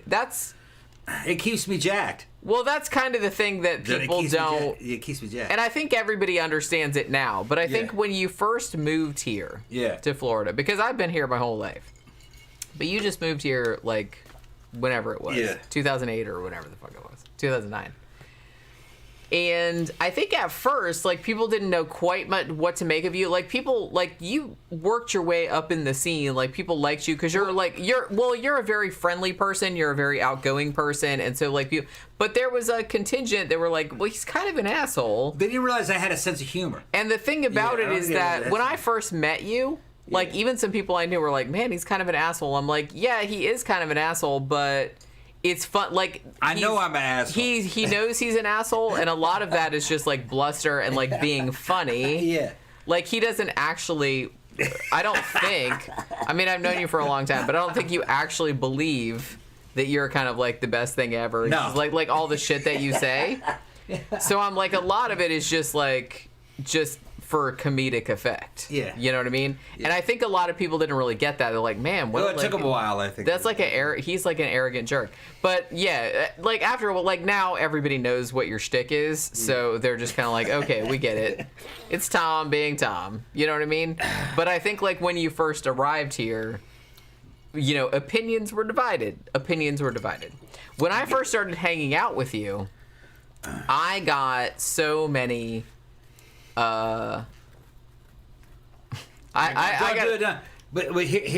a really lot of things being like, well, you really shouldn't hang out with that dude. That dude's really a dick. But you have to understand something. The dudes that were telling her that were dudes that were trying to fuck her. Yeah. Well, yeah. I did have like a... Well, I don't want to call him a stalker because he's a nice person, but he was a low-key stalker a little bit. I mean, but, you know. Yeah. So I did, but I kind of understood that at the time. But... When he first, like I said, he's not from here. I'm from here. And so when he came here, I think like half the people kind of got it right away. Like, oh, he's just fucking with us. Like, he's just being like that, like to be funny. And the other half were like, oh my God, does he really think that he's that awesome? It's like, that's really fucking... So there was like a whole... I don't know. Like, you guys, it was a whole thing. And I had like several people like... message me and be like, Jenny, why are you hanging out with like that dude, such a dick, and blah blah blah. So yeah, it was a whole thing. But I think everybody's like pretty much like on the same page with you now, and they just, you know, so they're just kind of like, yep, I ain't worried about those people. That's Tom. That's what a lot of the people you're talking about are gone. Well, yeah. They're gone. Gramthars says, hard to believe people used to watch porn in movie theaters back in the 70s and 80s. Yeah, like what else were you going to do before they had a home video? Sitting in a dark theater with a bunch of dudes tugging away is very low on Gramthars' list of a fun time. Grandma says, "Fucking, I remind him of the general from fucking Doctor Strange." Yeah, thank you very much. Yeah, thank you very much. That was fucking. Yeah, you got me right. That's it. That's Bucky. Another movie we haven't done. Bucky. We haven't done Doctor Strangelove either. Yeah, well, Bucky. Fucking. What was his name? Kilgore? No. Fucking. That was fucking. That was from Apocalypse Now. It was George C. Scott. And who they were talking about was Curtis LeMay. Curtis LeMay was the very first general of the U.S. Air Force. He helped create the U.S. Air Force because the American Air Force started off as the U.S. Army Air Corps in World War II, but it got so big they had to become an entirely different branch. It became the Air Force. And Kurt LeMay supervised the bombing in Japan, all right, and I think also Germany. And yeah, he's kind of famous. Yeah, he was exactly like that character from Doctor Strangelove, but better. He was even better. There's a bunch of UFO conspiracies behind him. Some stuff, people that knew him. McNamara asked him about the UFOs, and LeMay grabbed him and says, "Don't you ever ask me about that ever again." Which just kind of caused a bunch of fucking, like, what did he know, you know? Because, like, why would he react that way? Yeah, right, yeah. And LeMay walked around with a fucking cigar, and during World War II, they were saying, you know, fucking, they were talking about whether or not we were going to win the war, and he goes, well, we better win the war. If not, the world will all be killed as war criminals. And he was absolutely right. Because I mean, at least he had enough self-awareness. He knew exactly what he was. Because we bombed 63 Japanese cities and killed like 20 million people. Like I said, had we lost, we'd be in big trouble. Men, women, and children. We burned to death. Not only in Japan, but also in Germany. Yep. Okay? The old school America was hardcore. We knew... And not in a good way. Well, they did what they had to do. But I wouldn't have gotten involved in World War II. I would have fucking let World War II play itself out. We really had no dog in that fight. It didn't really matter if commies or Nazis ran Europe. So we shouldn't have got involved in that. Now, Japan attacked Pearl Harbor, but we were fucking with Japan. So we kind of asked for it. We put an oil embargo against them because they were fucking up China, which really had nothing to do with us. You know? Well, I mean, the U.S. kind of has a long history of, like, involving ourselves in stuff that doesn't. It started in World War I, and it goes against everything America was supposed to be about. We were supposed to be basically isolationist, because we have enough landmass and enough resources to be isolationist. You know, smaller countries don't have that luxury. But we really wasted a bunch of blood and a bunch of gold in fucking with these other countries. Let them kill each other. It has nothing to do with us. And morality has nothing to do with it either. Okay? It doesn't matter if Nazis and commies kill each other. Okay? Neither one of them were any good. And what you ended up with is a ruling class here in the United States that thinks it runs the world. All right? And that's a big problem for us, which that's all coming to a head now.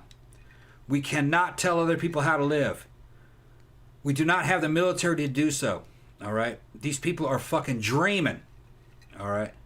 And you're going to see it all coming down soon. We're going to go back to the way we were before the World Wars. Hopefully. After we sort out problems between Americans. If that's possible. We'll see. Gramthar says, full disclosure, Gramthar thought Tom was kind of an asshole in high school. Yeah. But now finds him... Well, you're still kind of an asshole. Yeah, I was, but now finds him to be an interesting study in contrast and a wise man with deep knowledge. Thank you, man. It's all a sense of fucking humor. Okay? I know I'm abrasive, but... That's a good word for it. Yeah, you are very abrasive. But it's you got to have a sense of humor. I'm going to tell you the truth. You know, and Gramthars said, yeah, I have a Hobbesian view, but it's true. It is, of course, it's true. And it's not a truth that I learned. It's a truth that I saw. And that's how I learned it. Nobody taught me this. I saw it. You know, I read books. I read books when I was young that ended up being true, and they're all old books. Okay. I was influenced by the German philosophers. Schopenhauer and Nietzsche, both of them. Fucking Kant, he full of shit, pussy, but he also true.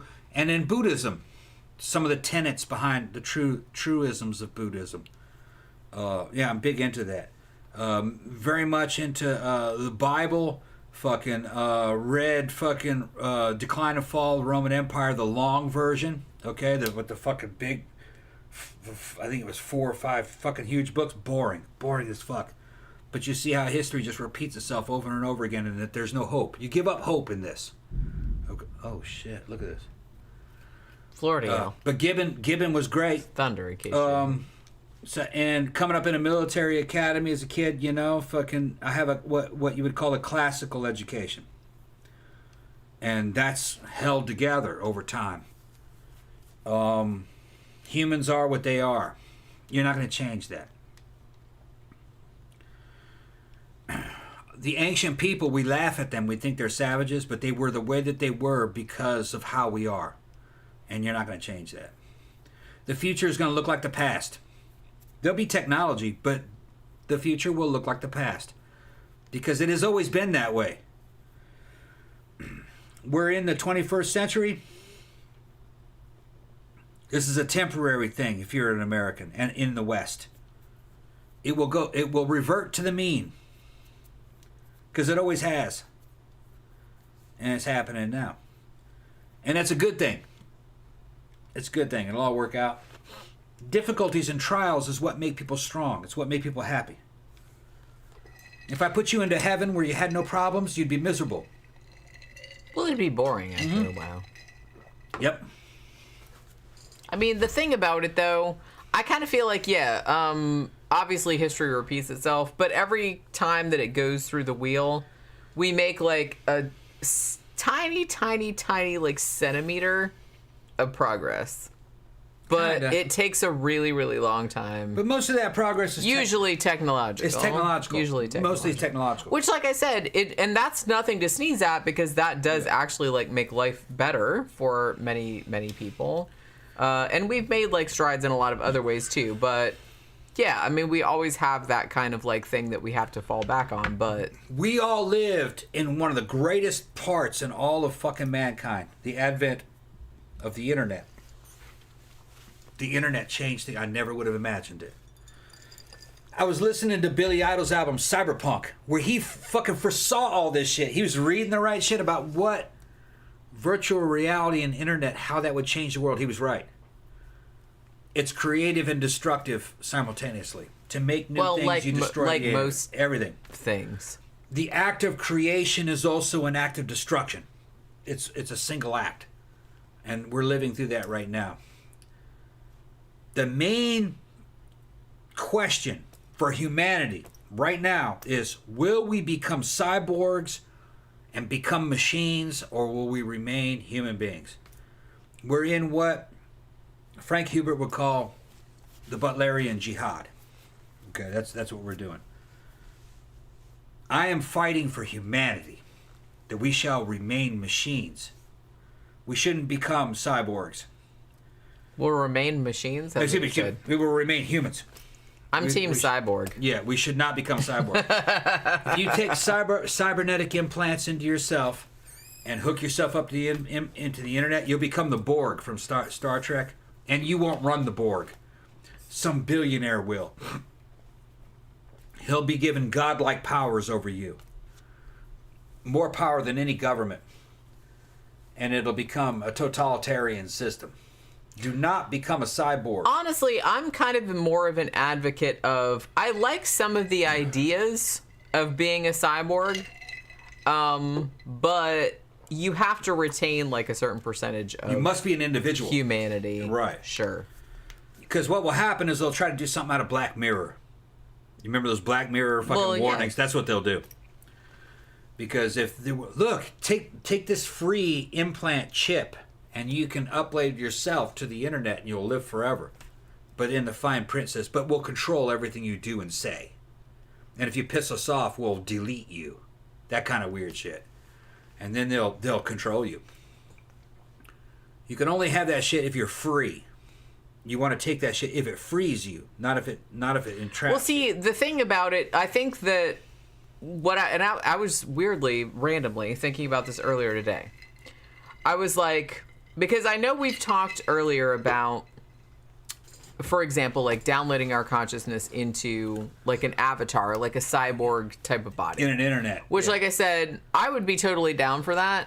But there would have to be like a caveat attached to that where you would have to be able to choose your own parameters. Right. You would have to like be able to curate your own experience, essentially. I don't really like the fact of there being like limitations about stuff. Like if they gave you like all of the, like, yeah, you could have this much humanity, you could have this much cyborg thing, you could still enjoy, like, for example, you could still enjoy food and sex and stuff like that, but not feel any pain or something like that. So you could have like a whole experience that you actually picked. Then yeah, that would be fine. But if they're not gonna hold up to that, if they're not going to let you pick, then yeah, that would be fucked up. That would be fucked up. Because what they would do is well, now we have your soul in this grid, and you will do this, or we will delete you. You know what I mean? And fucking, then they got your ass. And you also, I would like all that stuff, but I would like to have autonomy. Individual autonomy. Yeah, I mean, like I said, if somebody said that I could download my consciousness into like an avatar that I could change every day, and I could live forever, essentially, then yeah, that I want to do that. But I would want to be able to like choose the experiences that I had and like what I wanted and like what I could do within those parameters. Right. If I can't choose that, then I don't want to do it. But here's the deal: if that technology was very mature, you would have your what so-called internet life, and you would have your real life, because you would still have a physical avatar or a fucking robot of you in the actual real world doing stuff. See, that's something that people don't realize. You'd be living two lives, a life in this world and a life in the online world, and they would also be crossed over. If corporations were involved, they would try to control both of those aspects about what you could do and what you couldn't do. And you don't want that. You want to be in a situation where you're free. You're not free to, say, murder people, but you're free. Yeah, I mean, even you're now, free to think what you want. You're free to vote the way you want to vote or whatever. And they may not want to hear that. But I think eventually, if you looked at, say, Frank Hubert's work, they were eventually able to fight their way through the Butlerian Jihad and make sure that technologies like that either didn't happen or they weren't obtrusive. You had to fight. It's always like a balance. It's always you always have to strike a balance. Right. Like I said, you can't like just shit on. You can't be a Luddite. You can't like shit on every technology, because a lot of technologies actually do make a lot of people's lives better. Yeah, they're good. And I would properly. And I would absolutely not want to go back in time, because holy shit, like before the 20th century, people died of easily preventable diseases. You know, that's just one example. Technology is supposed to free people, not enslave them. That's what I'm saying. So you have to really strike a balance between, the progress that we're making. Is this actually like helping people, or is this stymieing people? Like, and you have to kind of have. Some people are saying, yeah, this doesn't apply to today, though. These are corporations. You can't control them. Bullshit. You don't know American history. The most powerful fucking corporation, the most powerful fucking businesses and technologies of all times in American history were the railroads. Railroads were more powerful than the government. They could say... For a time, they were. Yeah, for a while. They could say, fuck this town. They didn't agree with us. We're going to stop delivering shit. We're going to, we're going to go around this town. Build the railroad around that shit. That town died. Died. Yeah. Okay? So they were very powerful. For a while. For a while. But other technologies caught up. Cars got rid of that. Because roads went everywhere. And then nobody cared about the railroad. Fuck the railroad. Anymore. Right. I mean, they're still around for, mostly I think the railroads used nowadays for, like, farm stuff. Cargo. Yeah. And then me and Xanada were talking about this, and there are other sources that other sources have mentioned this, probably very secret. When you look at the American map, we did a show on this. When you look at the interstate system on the American road map, it follows that it looks just like that under the ground. That there are underground railroads, especially between military bases. When have you ever seen a nuclear missile or a nuclear warhead travel above ground? They would never do that. We have badass fucking boring technologies. And we've had almost, 70 or 80 years. Yeah, I'm sure they have like all kind of... There's all kinds of underground train tracks underneath the United States. To me, that seems like not really that shocking a revelation, because I'm sure they're fucking doing that. And you look at the military budget, it's huge. And then I look at places like North Korea, and I know that North Korea is mostly underground. It has an underground complex that's pretty fucking vast, because they expect to be hit by nuclear missiles, and they have people down there digging, you know? Ian England said, pain is just a lesson learned. You know what's interesting is that the other day, I was watching that show, The Unexplained. It's on Hulu with William Shatner. I think it was from 2019. And they did a whole episode about people who couldn't feel pain, which on the surface sounds awesome, but they were talking about how maybe not so cool. Because they could actually, physically hurt themselves, but they don't feel anything. Like, hey, I'm just, talking to you over here, and my hand is, resting on a stovetop, and I don't feel any pain, so I don't realize it, and then I burned my hand off. So it was that kind of thing. So they talked about that. But the thing about it is that if you, hypothetically, inhabited a cyborg body, you would hope that the cyborg body, if something was wrong with the body that you were in, it would give you some kind of warning of it, like it would flash a light at you or something. It wouldn't necessarily have to manifest itself as pain. You know what I mean? You know, the reason that humans have pain is because it's warning you about something. Hey, something's wrong. You should, check this out. So that's why there are some people that don't feel any pain, and it sounds cool, but it's actually, not really that good, because that's your body's warning system. But if you are no longer inhabiting an organic body anymore, I would think that there could be some other better way of alerting you that something was wrong, rather than the sensation of pain. But I would hope that they would be able to give you the sensation of like good things. Like I said, I would still like to be able to taste delicious food, for example. Oscar's telling me to shut this bitch down. What time is it? That was a long time ago. Oh, okay. That was a long time ago. Don't worry about it. He's just fucking around. He's fucking with me. Oscar, if I shut this bitch down, Oscar, I'm going to put it on you. So everybody knows that you told me to shut it down. No, it's only been 2 hours, dude. 2 hours? We've only been 2 hours. That's so short. Because we're gonna get some food here in a while too. What are you gonna make? I got hamburgers. How about a hamburger? Yeah, that'll work. Okay. I mean, It's like a bacon cheeseburger with fucking guacamole. Well, now let's not get crazy. No, I got the bacon and the cheese. I got the guacamole. I got all that. Well, it doesn't matter if you have it. I'm just saying, I want all that on there? What you want on it? You just want to... I don't have any lettuce. Do you have any tomatoes? Yeah, I got the little tomatoes. I would like guacamole, cheese, and tomatoes. Okay, I can do Not really any bacon, though. Well, I use bacon bits. The real bacon bits. I know. Okay. Yeah. Oracle says, we had Greek food for dinner tonight. That sounds good, actually. We haven't had any Greek food in a while. You haven't made it in a while. Yeah, you used to make Greek food quite a bit. Yeah. We have one of our closest friends is Greek. Yeah. And he keeps trying to have sex with me.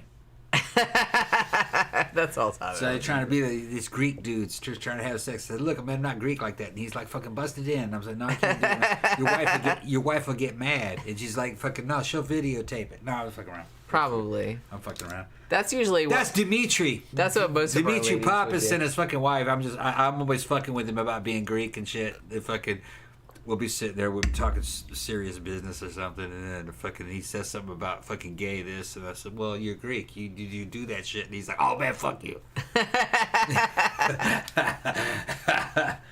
I flip it back around on him. Ian England said Greek food is the best. It is. I mean, Greek food is actually very good. Yeah. I'm gonna say, like, last time I was on vacation in St. Augustine. I didn't realize this at the time because I was there for like a week, but I can't remember what day it was, but like Mondays or Tuesdays, like almost all the restaurants are closed because it's one of those days and I was just like, fuck man, I want some dinner. And the only restaurant that was open was a Greek restaurant. And I went in there and it was, and I was the only, you all right? I looked over there and it fell down. Okay. And I was the only person in there. And I was like, well, at least thank God you guys are open. I'm like, I'm dying. I've been walking around for like 12 hours at this point, and I'm like starving to death. So I went in there, and the food is like actually really good. I think that place is called Athena. It might still be there. It's probably still there now that I'm thinking about it. But yeah, I mean, you made Greek food a few times. Yeah, it makes it a lot. I've made it. And yeah, that shit's like, I can't remember what it was though. That's very, very good. It was chicken, I think, wasn't it?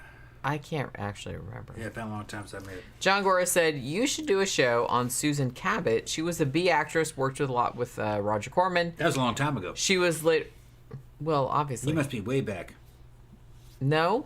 No? I'm at the bottom. Okay. You sure? Of my... Right. I mean, unless I'm not getting updates on the chats. Okay, let me see. It's only like 4 comments up. Yeah, you're right. Yeah. Well, thank you. You're right. He admitted that I was right about something. Ain't that something? That's amazing. Listen to how she does. Thank you very much for the super chat. Okay, so I am super chat is coming.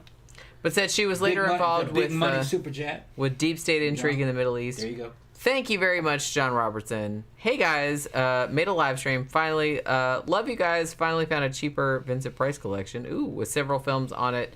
My favorite is Mask of the Red Death. That's probably, honestly... Yeah. Not gonna lie, it's probably my favorite too. And honestly, that's probably my favorite Edgar Allan Poe story. And I just love like the imagery of it. I designed, I don't know if you guys know this, but I designed a whole board game around Mask of the Red Death. And it's called The Red Death. And the board looks like the mansion with all the different colored rooms in it and stuff like that. Oracle said Jenny is usually right. I know. Them girls always stick Tom would never admit that, but... No, she's right about a lot of stuff. Yeah. Yeah. Thank you very much that you admitted that. Yeah, that's amazing. That's amazing you admitted that.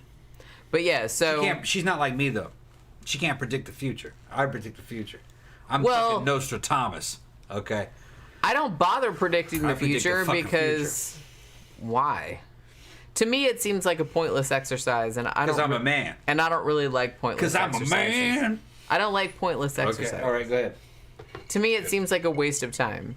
And honestly, it seems like a waste of time just saying, like, oh, this is going to happen in the future. I'm like, I don't know if that's going to fucking happen. And then, like, if it doesn't happen, then you're going to look like an asshole. And I was like, I don't understand the point of it. I just understand human beings and know how an asshole's going to act. Asshole's gonna act. I know how an asshole's gonna act. Well, that's one thing that you're good at. Like you're good at predicting the behavior of assholes. Fucking right. Fucking right. I'm not entirely sure if that's something to be proud of or not, but you know. It's a survival skill. I came up having to know how I. Well, to be honest with you, I don't know. Like, I'm coming at it from a different angle than you, but to be honest, I've kind of like lived my entire life. I'm like, I'm just gonna assume that everybody is the worst, so I'm just gonna live my life accordingly. You know what I mean? It's like, and that's the lazy way of going about it, because you don't have to like predict anyone's behavior. You're just like, well, I'm just predicting that you're just gonna do the worst fucking thing possible. So John says I'm an assholeologist. Yeah, exactly. He's a boobologist, a pornologist, and an assholeologist. Like I said, you're very good at that. Not sure, like I said, not sure that's something I can predict when the bitch is gonna die. I do that quite regularly. So that, I'm like, she's gonna die. A couple months later, bitch dead. Shit, man. The second you point at me and say that, I'm gonna be like worried about it. I'm gonna be worried about it. Yeah. Assholeologist. Yeah. Patriot's Revenge says, Cask of Amontillado for me. I mean, I love Edgar Allan Poe. I love all of his stories. Mask of the Red Death, probably my favorite, although, I don't know, it's kind of a tie. I think, like, Mask of the Red Death and Telltale Heart is also, because I think that was the first one of his that I read, and that was the first story, and I was a little kid when I read that. That was the first story that introduced me to the concept of the unreliable narrator, and it kind of blew my mind a little bit that somebody that was telling you the story was crazy. And that kind of, that opened up, like, a lot of possibilities for me, like, when I read that at the time. You know what I'm saying? Yeah. It was that, and there was another story, and I know this one is a little bit obscure. I might have talked about it, like, on one of my other things, but there was a story by H. Russell Wakefield, who I kind of feel like is probably not all that well known in the U.S., but he's kind of, like, a little more famous in the U.K., like, as a ghost story writer. And he wrote a story called The Triumph of Death, which I read when I was very little. And it's basically about this old lady that lives in a haunted house that she fucking knows is haunted. And it's some Gilda Ray kind of shit, like torture and everything. She knows it's haunted, but she has, like, all these slightly younger women, like in their 40s, that are her companions. But she pretends the house isn't haunted because she thinks it's funny to, like, gaslight them I remember that. into not... Yeah. So that story, like, fucked me up because that was one of the things, again, just like the Telltale Heart, where I was like, oh, the bitch telling you the story is fucking with you. And I think that was my first encounter with that literary construct. And I was kind of like, man, that's fucked up. Like, that's some cool shit. So that was the first time I encountered that. So I think that was kind of like, I don't know, that, like, influenced a lot of my, like, later writing, I think. Okay, people, please help us out and hit that like button, please. We only got 3 likes on this video, and there's fucking 30 of y'all in there. Please hit the like button. You'll help us with the algorithms. It does help you. Yeah. Oracle says, speaking of Poe, Jenny, have you heard about Kingfisher's new book, the one that's based on the fall of the House of Usher? I have not, but I think it was you that recommended the other T. Kingfisher book, The Hollow Places, which I read before and actually really, really liked. So I hadn't heard about that, but holy shit. Yeah, I need to get that, and I'm going to write it down right now because, yeah, that sounds like right up my fucking alley. Because, man, like I said, I love Edgar Allan Poe stuff. Anybody that's doing Edgar Allan Poe stuff. Fall in the House of Usher, and then T. Kingfisher. And I'm going to look that up tomorrow. Because that sounds like something I want to read. John Robinson, trying to save the money, dressed like Vincent Price and follow the House of Usher. Me and Tom could be twinsies. I mean, it wasn't, like I said...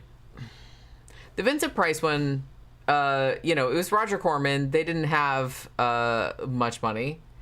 So it wasn't like I pictured it when I read it. But, I mean, still, it was the best screen adaptation that I had seen. And honestly, I don't think I've seen a better one thus far. Because, I don't know, there was something about the whole... I don't know, I have a thing where it's just kind of like, I really like theming, like, in a room. And I really liked the idea of this suite of rooms. It's like everything in the room was like one color. Like all the stained glass was one color, and it's like everything in there was one color. And I was like, yeah, I'm into that. I don't know why, like, I have that proclivity, but okay. But I have that, so it's like that was always something that really stuck with me over the years, and that was something that I really liked about that story. I really liked the whole thing, too, about... the Red Death being a living embodiment of plague. You know what I mean? Like, I really got into that idea also. And honestly, like, the Roger Corman version, as cheap jack as it is really, like, kind of the quintessential adaptation of that. I haven't seen a better one. I mean, if you know of one, let me know, but... I really haven't seen a better visual adaptation of that. Kevin Smith says that YouTube is unsubbing him from the channel.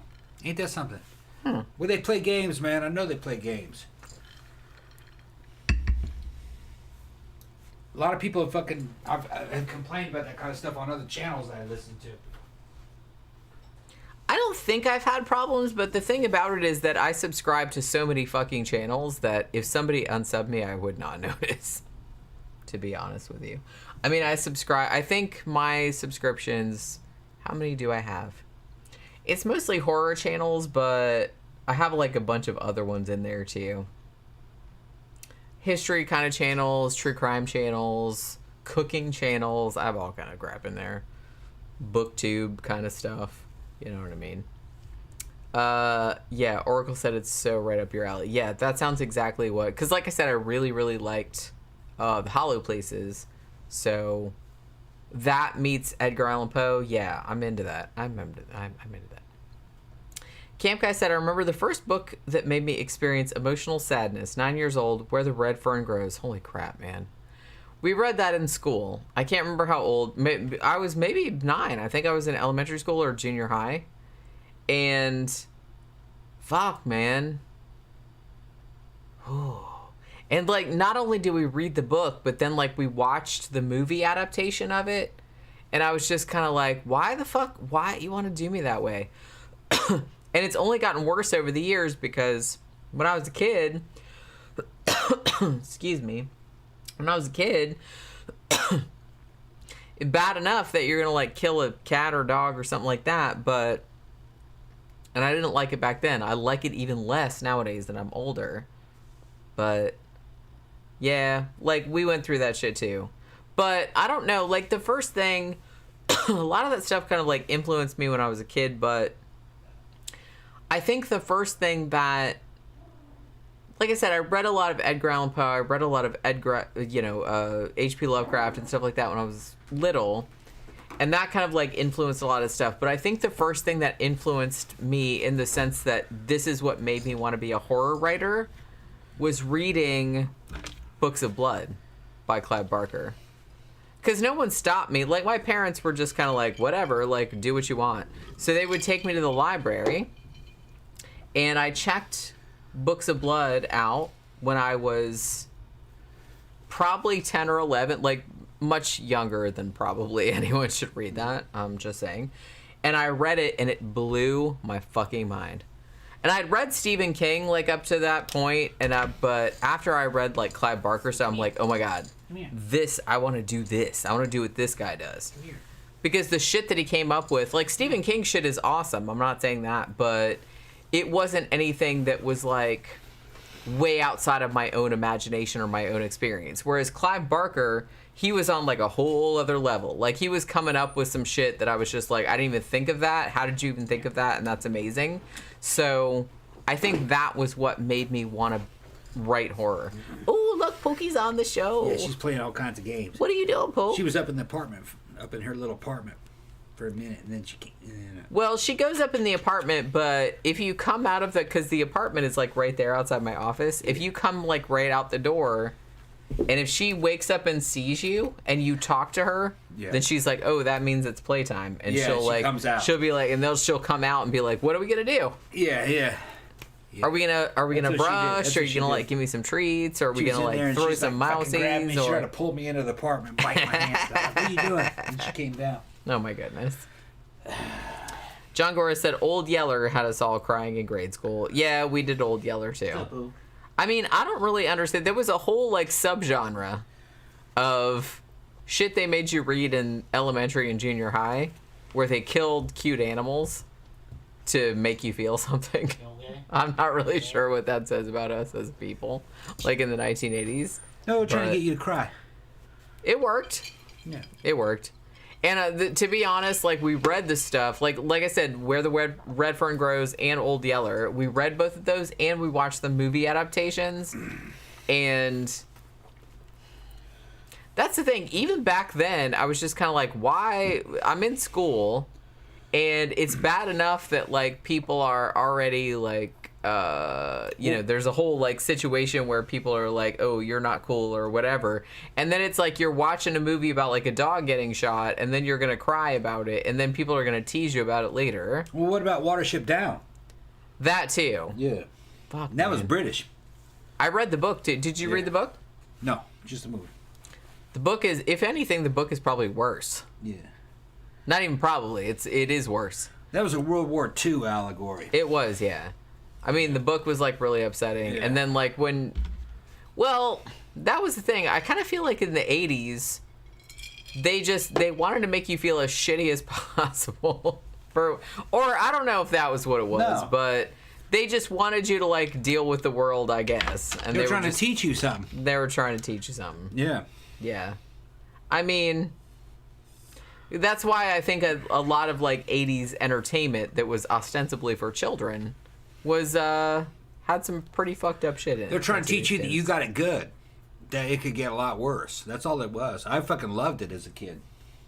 I liked it too. Like, it fucked me up. Like, I cried at a lot of the stuff, but... Well, it's supposed to. It's supposed but that's what I mean. It's like, yeah, you can say that, like, oh, that makes me like a pussy or whatever, but in a way, I'm like, well, that's how you're supposed to react to it. That's how you're supposed to react to it. It makes you if you don't react to it, then maybe that means you're a sociopath. It makes you stronger. Doesn't make you a pussy. It makes you stronger. Because you realize the deal of what can happen. So you appreciate things. And then when something bad happens, you have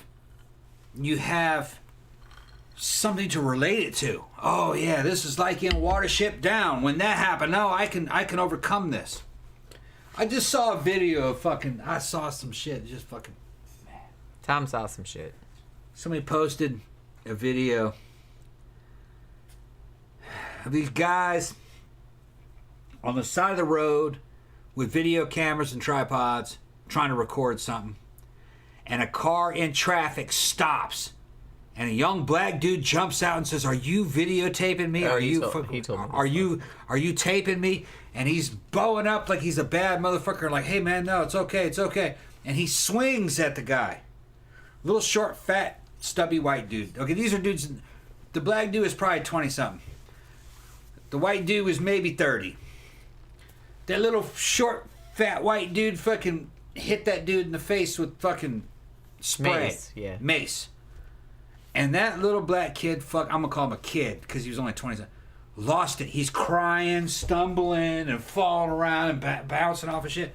Somebody who'd never, and I realized, and then he's like, "Oh, my eyes." And they're going, "It's okay, man. It's okay. Sit down. We'll call an ambulance." Like, dude, settle down. The same dudes that fucking maced him are now taking care of him. The thing about it is that... And I went, this motherfucker has never been hurt in his life. He's never even experienced pain. Well, he had no idea what that was. In my experience, dudes that go out there and talk about how badass they are all the time and I was just are usually like the first to crumble when shit hits the fan. Crumbled. Not always, but 99% of the time. Because if they were actually badasses, they wouldn't have to go out there and like talk about it all the time. They would just be stoic. Where my brothers at in the fucking comment section? You got to go out there and tell everybody what a badass you are. I'm going to kick your ass. I'm going to do this, that, and the other. Everybody's like, okay. No. I'm American. Okay. I'm American. Really? I served with black dudes. Fuck yeah. I served with black dudes in the infantry and shit. I've never seen a weak black dude. I just haven't. They tend to be strong. At least from my generation. I've never seen weakness like that out of somebody that I would consider to be a man, 20 something. He had a nice car and everything, and I was just like, what happened? He wasn't hurt. You know what I mean? And we went through the gas chamber in basic training with much worse than those little fucking sprays. And it was like he was dying. I mean, even me, I'm like, bro. Yeah, it was like, get your shit together. Yeah, I'll show it to you. You'll laugh. And get your shit together. The dudes that sprayed him had pity on him. Come on, man. Like I said, he probably thought like me. It's like, come on. And I'm not just that like, bad. What's happening with these young people, man? I don't understand it. Well, it was that particular young person, obviously. Yeah, I guess so. Somebody's got He had never encountered adversity. Well, like I said, maybe one, he was probably super young, and two, he probably like his bravado had maybe like fooled people into thinking he was a big badass, but he never like met any like real real trials. His arms were little, though. I mean, he got away with it. Well, that's what I mean. So when somebody actually like stood up to him, it was just, and it was a little white fat boy. I mean, to be honest, even back, it's not even like, oh, these kids today or anything like that, because I kind of feel like back in the 80s, I had experiences with people that were like bullies, and the thing about it is that they bullied only to the extent that you got back in their face. If you got back in their face, then they would like absolutely like leave you alone. Because bullies, by their nature, like to pick on somebody weaker. Yeah. And the second that somebody like actually stands up to them and can actually like whip their ass or is not afraid of them, then they're just like, oh no, like don't, like, you know, like not always, but 99% of the time that's usually what happens. I was amazed. That's usually what happens. I was just amazed. So I don't think that, like I said, I don't think that's that the kids today, but I think that happens all the time because I had that experience. I was amazed when I was like back in the 80s. Yeah.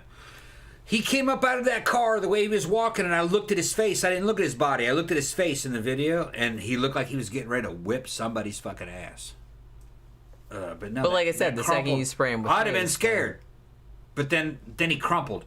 And then I backed it up, and I looked at his fucking arms and his body. It was all bluster. There wasn't anything there to back any of that up. That's what I'm saying. And 99% of the time, that's usually... I mean, you can't take that to the bank because every now and then, like, you might get some, like, crazy motherfucker that's actually a serial killer. Yeah. But 99% of the time, people that fuck with you like that are... If you actually, like, engage them and be like, yeah, okay, and, like, you go like that, they will be like, okay, never mind. Yeah. Never mind. But, you never know when that's going to be the situation, though. So you really got to kind of... Because I'm not generally scared of people like that, but I've read about enough serial killers to know that you can't actually know which ones are... dangerous or not. Patriots Revenge goes, Watership Down. Damn, I haven't thought about that one in years. God. Yeah, we watched it recently and it's still good. It. God. I'm looking at myself. That fucked me up. I'm looking at myself in the camera. I got my fucking birth control glasses on.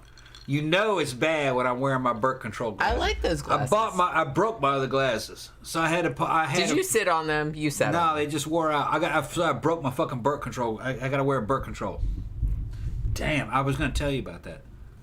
It's fucking storming like crazy out there. Do you know if we lose connection, it's because of the storm. I think it's okay at this point. Just my weather thing down here, and I've never seen this actually. It says 87 degrees, which bullshit. It's probably like fucking 100. And it says haze. I've never seen it say that ever. Yeah. Oracle says Pookie. Yeah, she was up there. Yeah, yeah.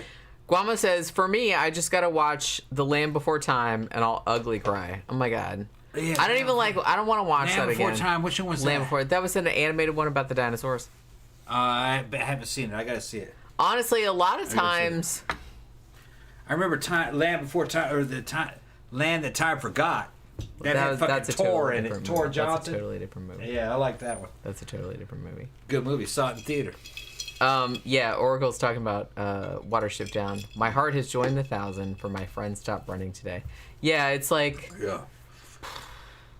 That book fucked me up, and the movie fucked me up. Classic British literature. Because honestly, and I'm not like ashamed to say this, but I get real invested in stuff. Yeah. Like books, movies, and stuff like that. And like I said, I don't think that's... I mean, I think that's a good thing. If you don't do that, like probably maybe you're a sociopath. But there are certain things that I won't watch, particularly like in the theater and stuff like that, because I know that I'll cry. Yeah. And I don't really want to do that, like, in front of other people. So, I don't want to be, like, one of those people. And honestly, we've had that happen, like, a few times. Like, a few times we've gone to see, like, fucking cartoons and shit. And, like, at the end, I'm just kind of, like this. And I'm just going to, it's, like, so embarrassing. The one I want to see next, it's on Tubi. We saw it. What's it called? Strange World? Or Forbidden World? Fantastic Planet. Fantastic Planet. I put it in the French one. I put it in the poll. Yeah, I remember seeing it as a kid. If it doesn't win, then we'll do it for a matinee. I remember seeing it as a kid. It's animated. It's a French movie. It's about politics, but it's about humanity being controlled by aliens. And as a kid, it blew me away, but I don't know what it would do to me as an adult. I got to see it again. I remember loving it. I mean, Fantastic Planet. Like I said, I recorded a video today about some of my favorite horror novels of the 21st century. I'm actually going to post it tomorrow on Scare Salon. And one of the books in there, which was a Grady Hendrix book, actually kind of like made me cry a little bit at the end. Which, like I said, it's really good if you can do that because you're conjuring up fictional characters that I'm reacting to as if they are real people. The last time that I actually ugly cried at the end of a book was probably at the end of His Dark Materials. Like, if you guys have read that trilogy. Yeah, when I got to the end of that, I cried like a fucking baby. So, the movie sucked, but the books are excellent if you haven't read those. Yeah, they're really good. And I don't usually like fantasy kind of stuff, but those were fucking... I got super, super into those. Those were really, really good, and I totally, totally cried at the end. Not even embarrassed to say that. Patriots Revenge says, true, most of the time, the quiet ones are the ones to fear. That's what I'm saying. You can't really... Like, the ones that are out there telling you, like I said, how badass they are. I'm this... And we're going back to Steven Seagal again. Dudes that are going... out there saying just like, oh, I was a Navy SEAL and I was this, that, and the other. It's like, yeah, I could kick that dude's ass. Come on, I'm not worried about that dude. It's dudes that you don't know anything about. What does that dude do? He's just like lurking over there and he's just kind of being like, if they're out there like running their mouth, then probably... Here's something to you people, in case you don't know. You can't go around saying you're a Navy SEAL and bullshitting around a bunch of people that are veterans that know about all that, okay? You go around saying you're a Navy SEAL in a fucking bar, eventually this motherfucker's gonna call you on it. Okay, I've seen it happen. I've done some of it. I've coined motherfuckers, if you know what that means. That's what I mean. It's I don't like, carry a coin anymore, but... Honestly, like, why would you go around, like, saying something like that? Which, Stolen valor. It nowadays is so easy to disprove. And two, is just inviting people to kick your ass. Maybe... Maybe they want to get their ass kicked. I drove a motherfucker out of the damn biker bar who's at my age, going on about how he was a door gunner in the 82nd Airborne Division and did all this fucking... There are no door gunners in the 82nd Airborne Division. They don't have helicopters. Those are all fucking paratroopers. C-130s, C-141s, C-5 Galaxies, that kind of shit. There's no helicopters in the 82nd. Okay? And he ran off. After he saw my tattoo, oh, you're from the 101st. I was a door gunner in the 82nd. I immediately would make like an alligator. Like, no, you didn't. And then he started to cry and cried. Oh no, you're not a brother, and this and that. And I said, no, stolen valor. And fucking then he left. Okay. Yeah. Well, that's a lesson. I fucking get you. Quit shooting your mouth off. Well, quit lying about shit. Right. I'm not good at that anyway, so I would never do that. But some people will go around like telling you all kind of stories. Yeah. And eventually somebody is gonna like know what the fuck you're talking about, and they're gonna call you out on the bullshit. So don't do that. It's much easier. I was a door gunner in the 82nd. To me. Like, and honestly, like, we've done a lot of shows. Shit, we just did a show on Wednesday about that motherfucker that dissolved people in acid. Yeah. And his whole thing was about fraud and everything. I kind of feel like it's much easier to just be honest about stuff. Like, when you're making up these whole stories about shit that you didn't do, it's too difficult to keep track of. And honestly, like, somebody somewhere is going to call you out on the crap. They're going to know. He told me he was a door gunner in an air cav unit in the 82nd. The 82nd doesn't have air cav units. Air cav units tend to be in leg divisions, like the fucking 2nd Infantry Division. They might have He's just first and the 9th. He's fucking throwing shit out of his fucking ass, okay? An air cav unit is an air assault fucking unit, usually an air assault regiment, attached to a leg unit, which is a non-airborne unit. Yeah, like the 2nd Infantry in Korea, they have cav units. Okay, but don't fuck with me, man. I will rape you. Okay, don't come at me with that shit, And then if I don't know, if you say some sideways shit, I'll grab my fucking tablet and start searching through years and where unit deployment was, where I'll find you. Okay, don't do that. But I can sense it.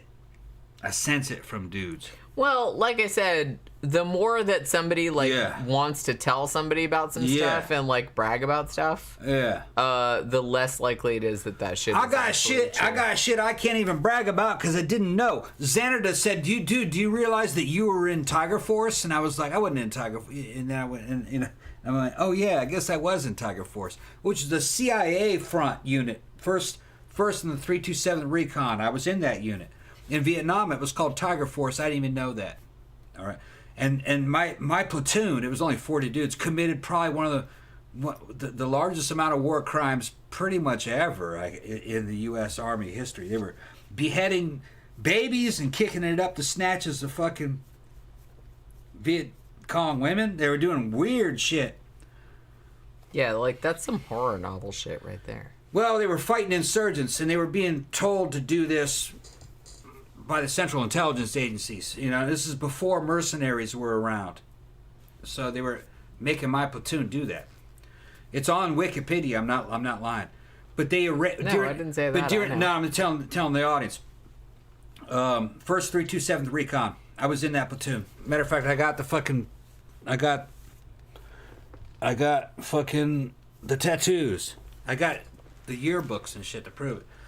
I didn't even know about the unit history during the time that I was in there. All that had been erased. It was just a badass recon platoon. That's all. And it was mostly Army Rangers. I was getting short at the time, and fucking they wanted me to go to Ranger School so bad, and they wanted me to re-enlist, and it was during a time of drawdowns, and you were lucky to get an honorable discharge in 1994 when I was there, and I was so sick of those motherfuckers.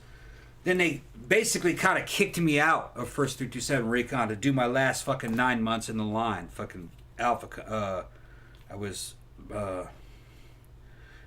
Alpha Company, 1st 327, the last 9 months. And that was because fucking I didn't want to go to Ranger School. You know, Ranger School back then was like going to concentration camp. You'd lose all kinds of fucking weight. They just beat the shit out of you. It's not like it is now.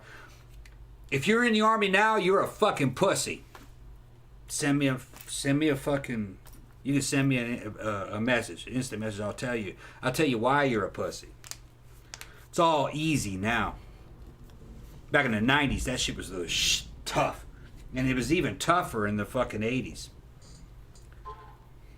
Oh, they're calling me now. See? Why? They're calling me because I'm fucking. I'm sure that's probably not why. They're calling me. Tom. Okay. Let me have some show business. He has paranoia issues. No, it's all right. It's okay. It's all right. I'm drunk and I'm talking shit. But no, it was fucking. It was the shit back when I was in. Back in my day. He sounds like a grandpa. No, I've seen the fucking physical fitness requirements. Y'all are pussies. I've seen photographs. You guys are fat. You're fucking fat. Okay. Michael Schaefer said, Tom, do you remember the movie They Live? Yes. Loved it. I have it on Blu-ray. Love it. We reviewed it a long time ago. I mean, They Live is like a fucking classic, bro. So, yeah we've reviewed that like a long time ago. That's another one that's on Shudder. They added a bunch of John Carpenter movies. Yes. There's a rumor, according to Keith David. Keith David said that got pulled out of the theaters pretty quickly because a certain kind of people didn't like it. And I was like, what is he talking about? At the time that they came out, some people in Hollywood interpreted They Live to be about the Jewish American community. I don't know if it is or not. It's just... Absolutely not. That's not... And actually, even at the time, that wasn't what I interpreted it as. Keith David said that they thought that that's what it was. I don't know. I don't know if that's the case. I kind of feel like it was... I don't know if it was like hugely successful in the theaters at the time, but it did actually get a big cult following later. Yeah. And John Carpenter came out later and said, well, during the 80s, like, he was kind of talking about, like, Reagan Republicans. That's what he was talking about. And I'm going to say, well, a lot of people say that was the cover story. But, because you can twist and turn anything. But, I'll tell you, I'm going to say this about Keith David. Being a young guy, my dad, when I was a young boy. Okay, I don't know remember how old I was, maybe 13, 14. my dad took me to see The Thing, which starred Kurt Russell, I call him Crussell, and Keith David. And those two dudes were kind of like, in a way, role models for a young Tom Ross. Fucking, both of them were I like how you refer to yourself in the third person. Yeah, I'm doing what I'm doing. This is what I do. Keith David, I never would have thought Keith David would be a voiceover dude over the times. But he's got a fucking badass voice. Keith David fucking impressed the shit out of me. So did Kurt Russell. And I love that movie because both those two dudes fucking survived it at the very end. It was a fucking masterpiece, man. That movie is a fucking masterpiece. I mean, that's still easily one of my top 5 favorite horror. It probably always will be, to be honest with you. Yeah, fucking... My favorite white dude, Crussell. My favorite black dude, Keith David. Keith David. That's my favorite black dude. Him and fucking dude from fucking dude from Predator 1. Dylan, guy who played Dylan. He was also in Rocky. Shit, come on, y'all know who he is. He played Dylan. He played fucking Apollo Creed. What's that actor's name? He was also in The Mandalorian. I know. You don't remember his name? I do, but I think on tip of my tongue. I think it's funny to that's on tip of my tongue. Fucking remember it. Oh shit! Never mind. Jimmy's gonna fuck with me. Yeah. Camp Guy said, was Keith David played Mary's stepdad, and there's something about Mary. Yeah, I mean, Keith David, he was in one of the recent Creep Show episodes too, like on Shudder. So he's like still around. Yeah, Carl Weathers. Yeah. He was also in Action Jackson. Remember Action Jackson? There was never a fucking sequel to Action Jackson. Saw that bitch in the fucking theater, man. And there was never a sequel to it. Well, you know. Yeah, Carl Weathers. He's a cool guy. Yeah. Good looking dude, man. Fucking had a fantastic physique. Good abs. Fucking, he made that movie, man. Fucking biceps and shit. That was back when men were men. They were roiding too. You know what I mean? But fucking, that's how it was. That's how it was back then. It was accurate. Men are still men nowadays. Men are still men, but they're not roiding like they were. Don't be grandpa. Yeah, they do. Well, I'm just talking about in the movies. I'm talking about in the movies. Yeah, they're still doing it nowadays too. Not as much. I think they are. They're just not talking about it. They're not as big as they were. Yeah. Well, it all has to do with trends. Yeah. Like, is that really desirable? Like, for particular roles and stuff? The thing is, you make it desirable. Fucking Carl's episode that he did for Mandalorian Season 2 was fucking one of the best episodes, too, because he directed that episode. I think that was Season 2. Fucking Carl's fucking... He's talented. He's talented, like, on the level of fucking Stallone. But I guess he just didn't get the chance. He didn't have the backing. And fucking the way Hollywood is fucked up as the studios are right now, I'd like to see some more fucking Carl Weathers fucking directed stuff. Because he's at the age now where he needs to be directed.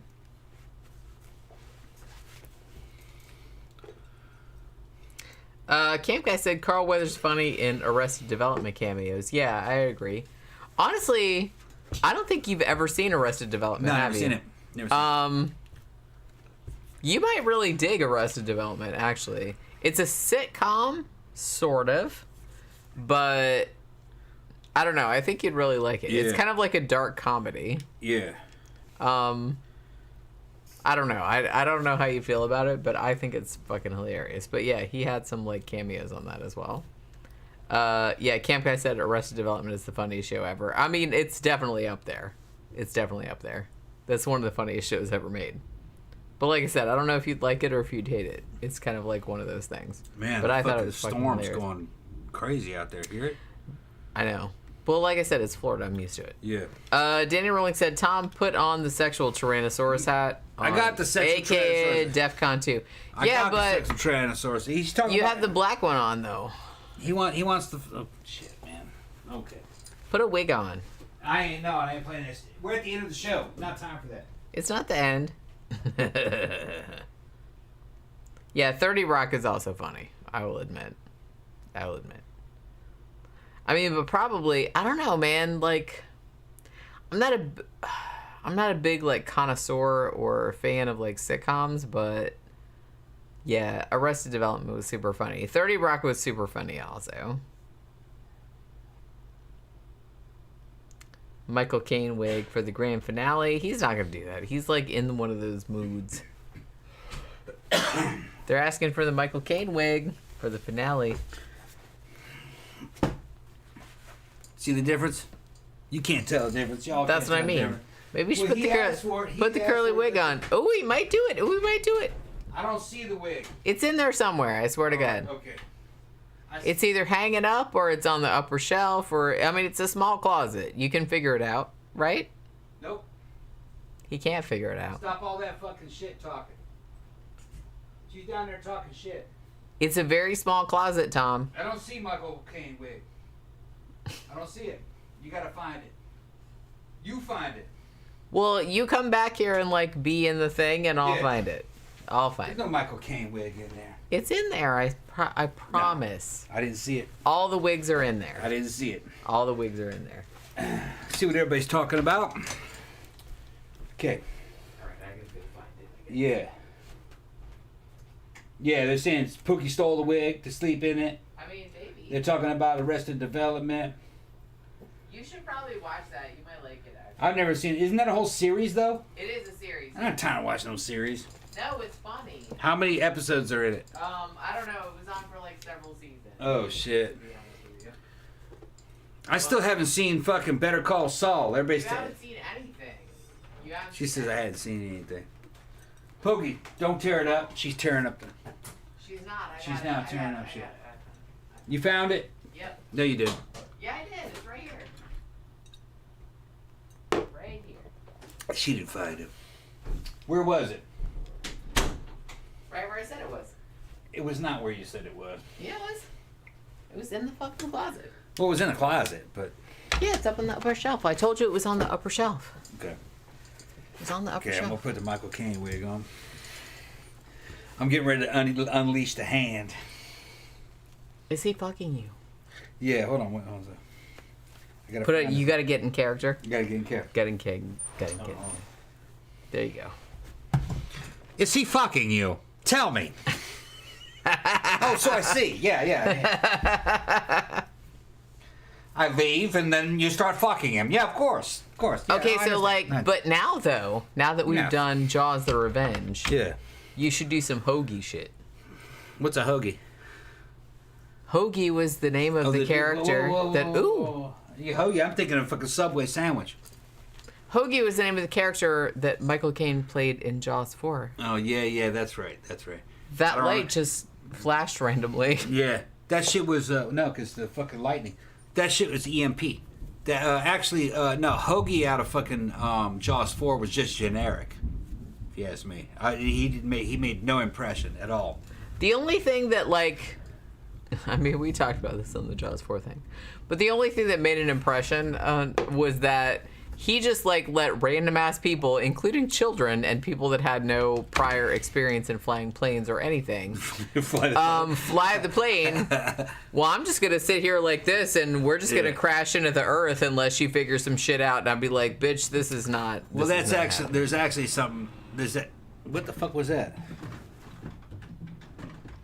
Oh, the power must have gone out. Okay, yeah. Because the printer just went off and then came back on. Even Pookie's looking at it. What is that? Like, what? Yeah, so was I. Yeah. Well, I have a printer right down there for like to print the the postage for the packages and stuff.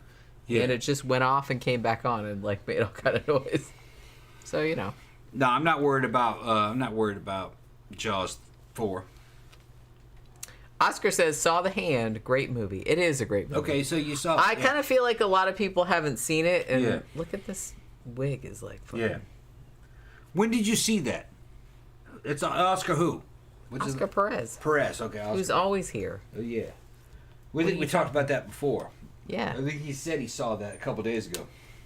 We didn't have time to address it, though. If you notice, the hand is exactly the opposite of Conan. And the dude that is fucking the artist who is like controlling the hand he is the Conan artist. It's meta. You know what I'm talking about? Mm-hmm. It's what was his name? He goes Kondo. No, what was his name? No, not Kondo. What's his name? What was the name of that fucking character? I forgot. Jenny's not helping me. Do you remember the name of that character that fucking the guy from The Hand was drawing? It was called, what was his name? I can't remember. Yeah, but it's basically Conan. But Conan is like kind of like because Oliver Stone and Milius were working on these movies at the same time, Conan 1 and The Hand. And they're two different interpretations, two opposite interpretations of masculinity. Conan was real masculinity. All right, and then The Hand was toxic masculinity. Yeah, that dude was a douche. Yeah. Well, his woman was kind of fucking him over, but she was fucking him over because he was toxic. She was fucking him over because she was like, "Yeah, I'm sick of this bullshit." She wanted a more like sensitive dude. Yeah. That wasn't like beating her ass all the time. Yeah, well, he never beat her ass though. No, but I mean, he was just talking shit. He was emotionally abusive. Yeah, and she was just kind of like, well, shit that she was interested in. He was constantly like shitting on it, and she was just kind of like, yeah, I don't really like this because nobody wants to be around somebody that's like shitting on stuff that you like all the time. Yeah. So that's kind of like what. So even though like he didn't beat her up until later, he never beat her up. Well, he did kind of smack her around like later on. Like, I don't think so. No. Yeah, he did kind of. No, he got locked up. No, he got locked up. She left him. No, he killed the other girl. Yeah, which, like I said, that's not great. He killed the other girl. That's not great. And well, he thought The Hand did it. It was him, but yeah, of course. And then he killed the dude that linked him to her. It was a good movie. And then in the end, The Hand came out of the fucking air return and killed the psychologist. But it was him. It was him. Well, I mean, The Hand was like It was his version of fucking... That was how he imagined shit happening. Yeah. It was an unreliable narrator situation. Or there was a second way of looking at it. Or it was psychokinetic abilities. He was kind of like a Sith from Star Wars, where he was choking people with his mind. I kind of feel like the whole thing was, like I said, an unreliable narrator situation, where he was just kind of like, that was another part of his psyche that he didn't want to deal with. Right. So they're like, well, I'm going to like fob this off on, it's my severed hand killing people, and I don't absolutely have nothing to do with that.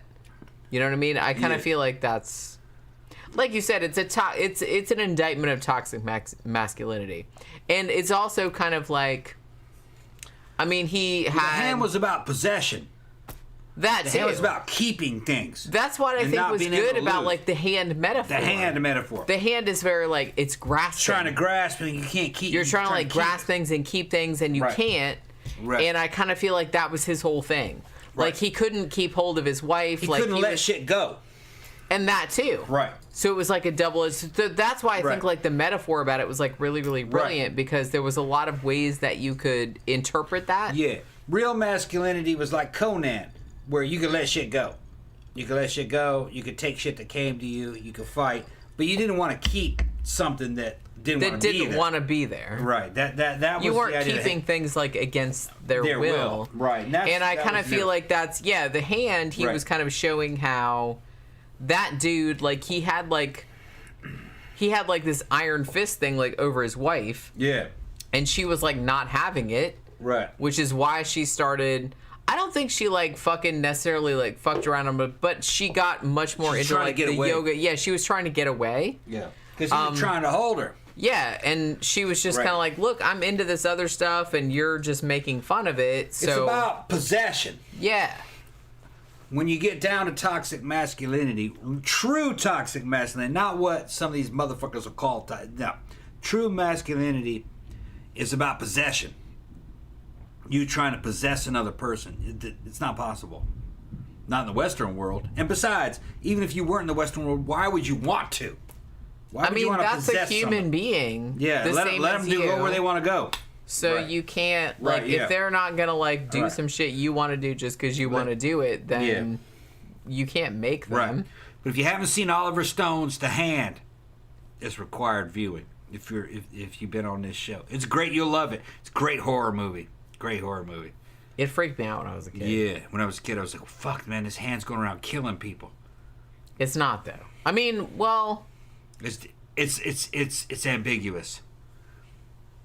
But that's the best thing about, like, the best horror movies. It's ambiguous. You could see it as, like, just a horror movie about, like, a disembodied hand. Right. Or you could see it as, like, a metaphor about... This is that dude's subconscious desires. To possess. And he doesn't realize that that's kind of what he's doing. Yeah. So he kind of, like, dissociates. Yeah. So that's how I read it. You don't have to read it like that, but that's kind of how it's what it really is. Well, yeah. What it really is that he's murdering people. He's blaming it on this hand. And he's just like, like I said, he's dissociating. Oh, that's not me. Yeah. That's my disembodied hand. That's doing this shit. Right. That's his way of absolving himself of, like, responsibility. Well, yeah, that's because dudes that fucking kill people for those reasons say they're not to blame. Right. And that's exactly... Well, that's what I mean. That's what's great about that movie is because... Oliver Stone genius. Right. Well, and we've talked about, like, a lot of serial killers that had to come up with these, like, elaborate stories about why they weren't responsible for the shit that they did for whatever reason. And this is kind of like that, but fictionalized. Yeah. And, like, supernatural a little bit. Because he kind of sees it as, like, his disembodied hand. Yeah. And he's an artist. His will. Yeah. He's an artist. And he drawn cartoon strips. And he draws a character like Conan. Who's not like him at all. Okay. Which that's a great that's a great angle. But what was the name of that character? It wasn't Rastan. That was a motherfucker getting butt horked. It wasn't Kondo. Kondo was from fucking I'm trying to remember. I can't really remember. What did he call him? Shit. Man, it's been so long since we've seen that movie. They couldn't say Conan because that's copyrighted. because that's copyrighted. That's Robert E. Howard. Yeah. But... Yeah, and Robert E. Howard was not like this guy. Robert E. Howard was a young guy who was a mama's boy, really. And when his mom died... Although he wrote some great fucking shit. Wrote great shit. I mean, I've read a lot of his stuff. Robert E. Howard's... Weird Tales and stuff. Conan was Robert E. Howard was a Texan back in the day. And his fantasy alter ego was Conan. He wished he was Conan. He said when he was writing those stories, the shadowy spirit of Conan was watching him write them and shit. And, you know, fucking... I appreciate everything he did. He did make a big impact on American culture. And strangely enough, when his mom died, he started to fall apart and committed suicide. A guy who wrote Conan. That happens a lot with dudes like that. Yeah. He was not a kind of guy that could be by himself, you know. But he wanted to be. A lot of guys that are like that are kind of... Yeah. That happens a lot. Yeah. And Conan was his super ego. That was who he wanted to be like. And he wasn't a little Weasley guy. He was a big dude. He's a big Texan. Just that's not who he was internally on a spiritual level. This kind of stuff fascinates me, though, because so many dudes that have written stuff that is, like, iconic in the horror, sci-fi, whatever genre, were dudes like that. You know, like H.P. Lovecraft, people like that. They were kind of like... I mean, they were very, very sheltered. They were writing from their fantasy. And it's interesting to me because... I don't know, I guess I'm a writer myself, but I've never really approached things from that standpoint. And I'm not really sure if, I don't know, maybe it's a different thing. Like, maybe dudes that write for different reasons than what I do. Because I kind of feel like a lot of, I don't know, like literature that survives nowadays, like horror and sci-fi, like the guys that wrote it, had issues. Like I said, like Lovecraft or like Robert E. Howard or someone, and they wrote like amazing shit. But then, like, when you look into their life, you can kind of like go back into like why they wrote what they wrote, particularly. Like, it was kind of like their, I don't know, like, I guess like a fantasy extrapolation of themselves, like stuff that they could never be.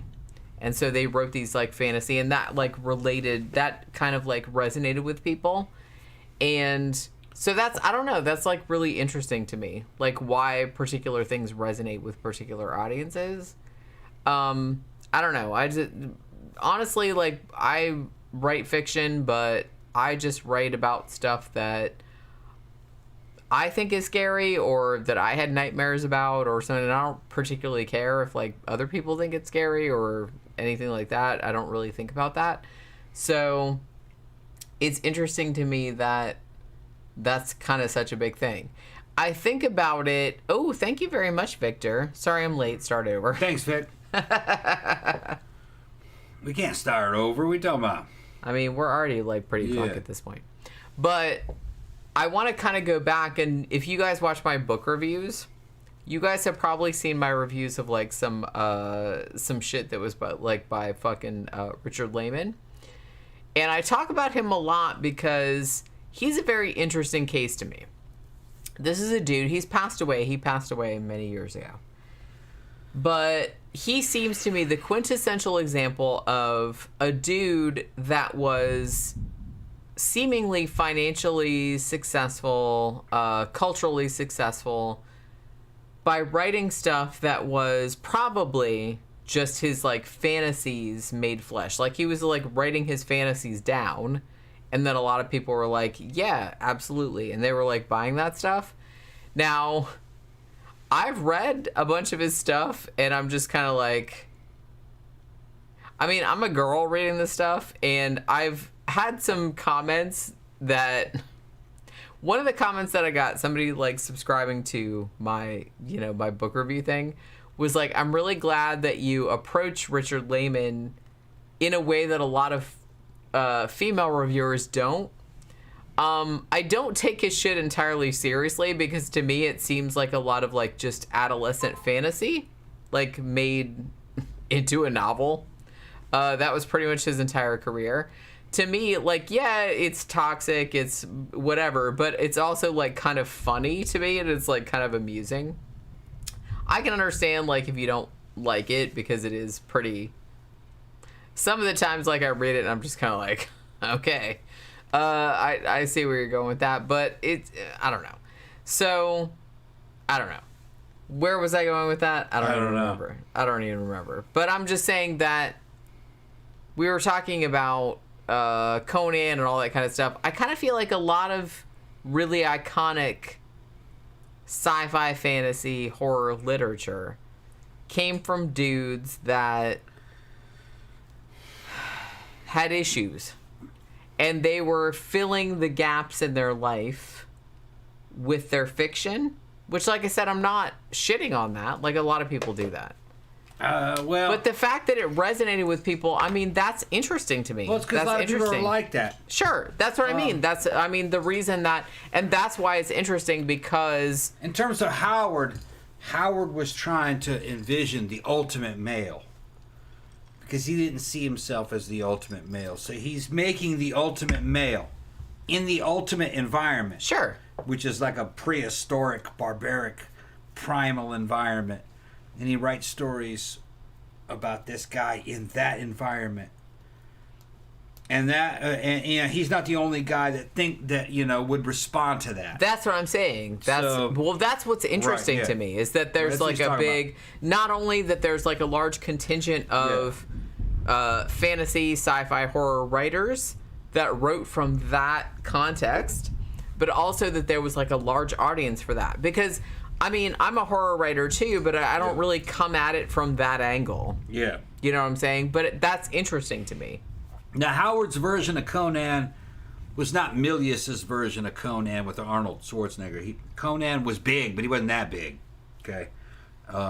And the stories weren't quite the same. Even though some people would say, yeah, but in the books, Conan wasn't like that. He was a lot smarter and a lot more verbose and strategic.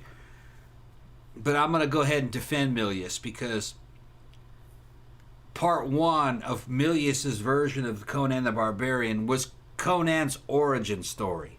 He wasn't fully grown, really. So, a lot of the cool shit that evidently he did in the books later, which I haven't read the books, but a lot of the cool shit that he did later, sprung from this original story. That's what Milius is talking about. His basic training, his origin story, kind of like Batman Begins. It's a legitimate story, if you ask me. I mean, you might like some of Howard's fiction. I've read some, I'm gonna get some audio books. Admittedly, I have not read any of the Conan stuff, but he wrote a lot of fantasy stuff for Weird Tales. The fans, and I have read a lot of that. I'm not now. I will admit that I'm not super into fantasy. I'm usually more a horror gal. But some fantasy is good, so I have read a large portion of Howard stuff from Weird Tales. People are saying Tom looks so young with hair. But look, I need to listen to some Conan. That's what I'm audio telling books. you. You should probably listen to it. And honestly, I think you can probably get them on YouTube. Yeah, and most people tell me that, or excuse me, most of the fans. I don't want to say most people tell me. Most of the fans that I've read talking about Milius's version of Conan, they're like, that's not so much like Conan. That's more kind of like Milius's other character named Krull. I think, was it Krull? Well, they made a movie called Krull. No, not Krull. It's the one that Christian dude was in. It wasn't called Krull. What was his name? Krull was more of a science fiction fantasy. I think it did start with a K. I'm not entirely but it wasn't sure Krull. what you're talking about. Some of the fans... Michael Schaefer says Cull. Cull. That's what it was. Cull. Kull. Cull. Yeah, evidently Cull was closer to Conan the Barbarian from Milius than Conan was. Cull. That's what it was. And that guy, what was his name? He was kind of known as a Christian guy back in the 90s, who was in, I think he did Samson, or what was it, a television series movie? Hercules? I think he did Hercules television series. Okay. Kevin Sorbos. Kevin Sorbo. Yeah, Kevin Sorbo. Kevin Sorbo. Kevin Sorbo did a Cull. He did a bunch of Christian movies later. Yeah. Yeah. He was in a bunch of creationist. Sorbo evidently did a Cull movie that was some of the Cull fans are like fucking, yeah, that's kind of it, but not that budget. A lot budget, more kind of like fucking. But, Kevin Sorbo. Kevin Sorbo, yeah.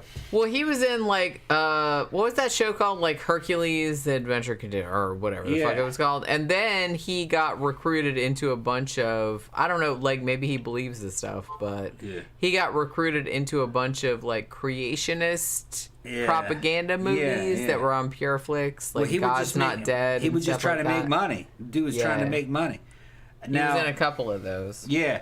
Now, what's her name? The chick she was from Gladiator. That was really good. What was her name? She did kind of like a female barbarian movie. She had a little female sidekick. My little gothic friend, Melissa, loved that fucking series. You guys remember? It's back in the 90s. Damn, it's fucking. And Melissa was bi, so she was constantly like, I know those two are getting it on. Fucking, I don't remember the name of that fucking... She's shipping those two? Yeah. Was it Lucy Lawless? Lucy Lawless, yeah. What was the name of that fucking... She was also on Ash vs. Evil Dead. Yeah. Which, if you haven't seen that, please go watch Ash vs. Evil Dead. It's so good. Back in the 90s, my friend fucking Melissa, he was this little cute guy chick. She was like... I know Lucy Lawless and that blonde are getting it on because I'd be hitting that, this or that. She'd be fucking talking super hot. What was the name of that fucking character that she did? Xena. Warrior Princess. That's right. That's right. Yeah, that was the whole thing with her and Xena Warrior. But I gotta Princess. say, she ended up much cooler because she actually ended up being on the new Evil Dead series. Yeah. Whereas Kevin Sorbo ended up being in weird creationist propaganda with fucking Kirk Cameron and people. Melissa fucking loves Xena Warrior Princess and fucking. Oh, a lot of people love and that. And her interpretation was that it was lesbianic porn. And she it said, is. Yeah. It is. She fucking loved that shit. It is. Back in the 90s. I never watched it, but she loved it. She's like, you never watched Xena Warrior Princess? I was like, no. She was putting on Dead Can Dance albums. And I mean, it's pretty... Oh, yeah. I don't know if it's, overt about it, but it's... I don't think it's overt. It's not overt. I mean, it's just one level down from overt there. Fucking... You should have heard the shit she would say. And then she was a big Art Bell fan. Y'all would love her. Fucking... I can't get her on now though. She's fucking living up in Mississippi and fucking she's got a boyfriend and fucking living in her little witch house and shit. But it'd be great to have her on. She was fucking funny, man, back in the 90s. But I think she's kind of still stuck in the 90s. I haven't really had a long conversation with her. Well, you One would time say she that called me. One time she called me. She said, "Was that your girlfriend? Remember that? Oh, was that your girlfriend?" That was Melissa. Back in the probably about 5-6 years ago, back at the old house. I don't remember that. Somebody video chatted me out of the blue, and it was Melissa. And it says, "My friend Melissa." She didn't know who it was. She didn't know who it was. Well, how would I know? I don't know her, so I'm just sitting there doing I said, no, it's my living friend my Melissa. regular life. She's like, "No, it's my friend Melissa." I don't She remember didn't even know who it was. I was probably teasing you, you're like Yeah, you got jealous. I'm like, oh. Now, once I settled it out, you're like, oh, okay. It was my ex-wife's girlfriend, friend. They weren't really a couple, but they were a friend. Victor says Xena and Gabrielle kissed in the show. Yeah. They made Gabrielle. the Christians mad back in the 90s. Yeah, see, I remember that. Yeah. I remember it being not super overtly lesbian, but pretty just right under the surface lesbian. And I kind of feel like that made a lot of people mad. Yeah. But, Melissa loved that shit. She knew all the fucking story. She knew all the fucking plot lines, everything, all the outfits. And she was a cool... Lucy Lawless is badass. She loved Lucy Lawless. She liked the Gabrielle, the blonde chick and everything. And she was just a cute...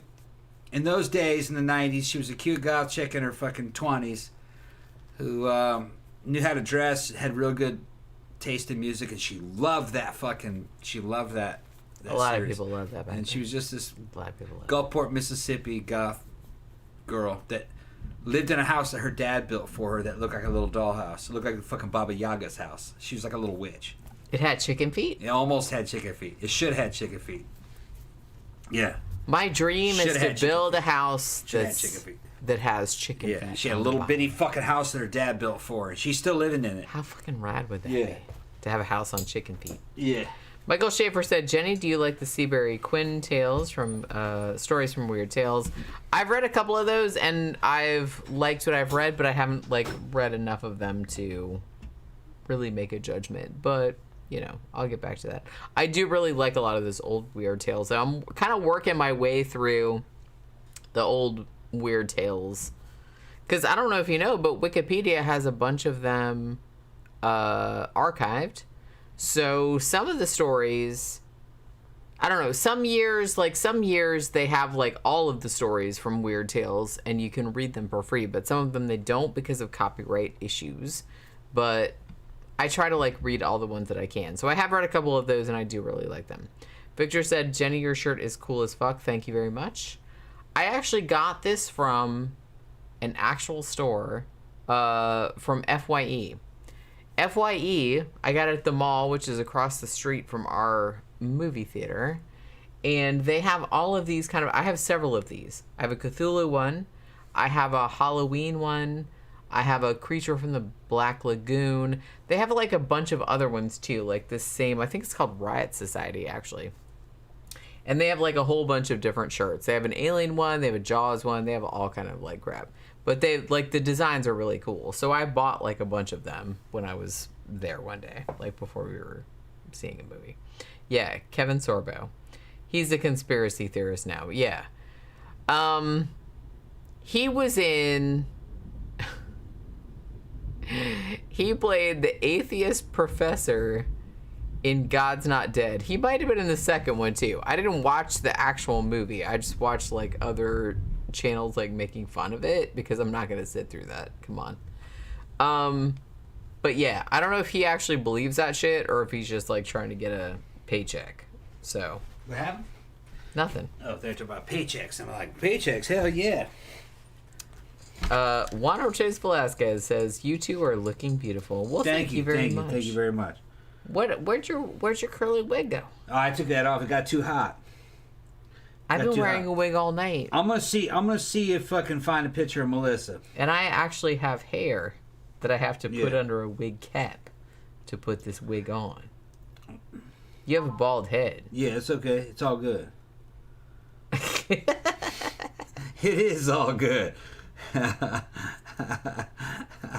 Can't knack. Another Friday, another cocktail. Yeah, that's what I called it. You guys got that damn right. I hope I didn't miss much. Oh my god, seriously. We've been on for 3 hours and 15 minutes at this point. Damn. We are both pretty inebriated. Yeah. I don't even remember what all we talked about. What did we talk about all that time? I don't know. Horror movies. I don't even remember. I don't remember.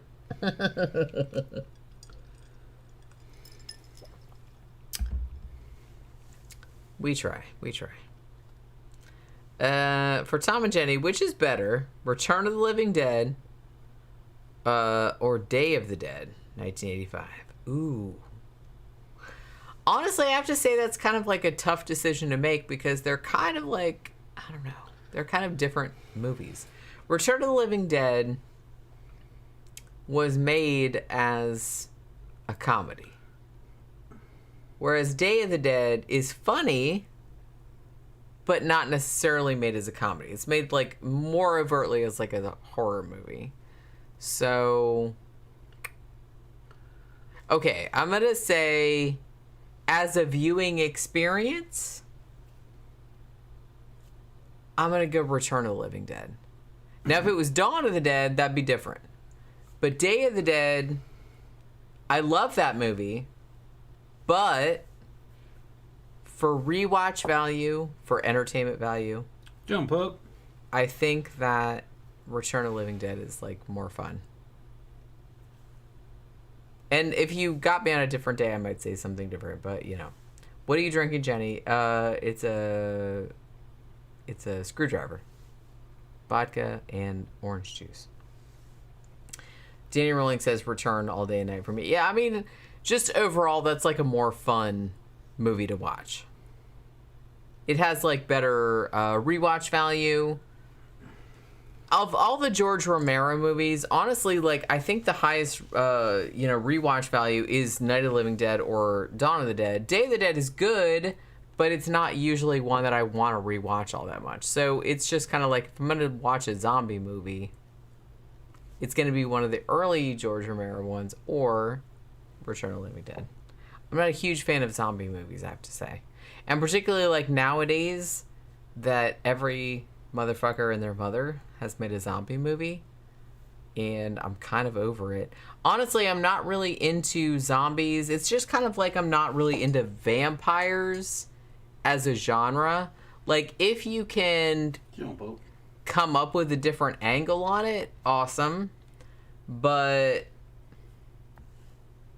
I don't know. It's not really something. If I'm going to really get into something, it's usually going to be either something ambiguous or it's going to be something like psychological horror or ghost stories. I'm not really into like monster stuff, like vampires or zombies or werewolves or something like that. Like I've liked a lot of those, but you have to work a lot harder to make me like that. You know what I'm saying? Because I'm gonna have like some biases against it, like from the start. So just saying. And let's see, Danny really can't see. Yeah, Return of the Living Dead scared the fuck out of me. I mean, the whole fucking Return of the Living Dead started the whole brains thing. It was not a thing until that movie came out, like vampires eating brains. That was the first iteration of that. I need a good creature feature recommendation, says Victor. Anyone. I don't know if I can help you. I don't know if I can think of something that you haven't seen in that regard. because it's not my go-to genre. I think I did a Rucker Howard the other day. Howard, yeah. What was his name? What was the name of that one? He was fighting Venom. Yeah. Michael Schaefer says Dog Soldiers. Dog Soldiers is easily my top 5 werewolf movies. I mean, Dog Soldiers is so good. It's so good. I love that fucking movie. And I'm not really into werewolf movies as a whole. Like, I love American Werewolf in London. I love the original Wolfman. Other than that, I can't really think of... Well, now The Howling is good.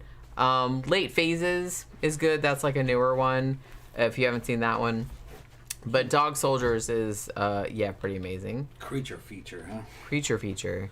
I'm trying to think. I did... All the Sinbad movies. Back in March, I did a whole month of Monster March.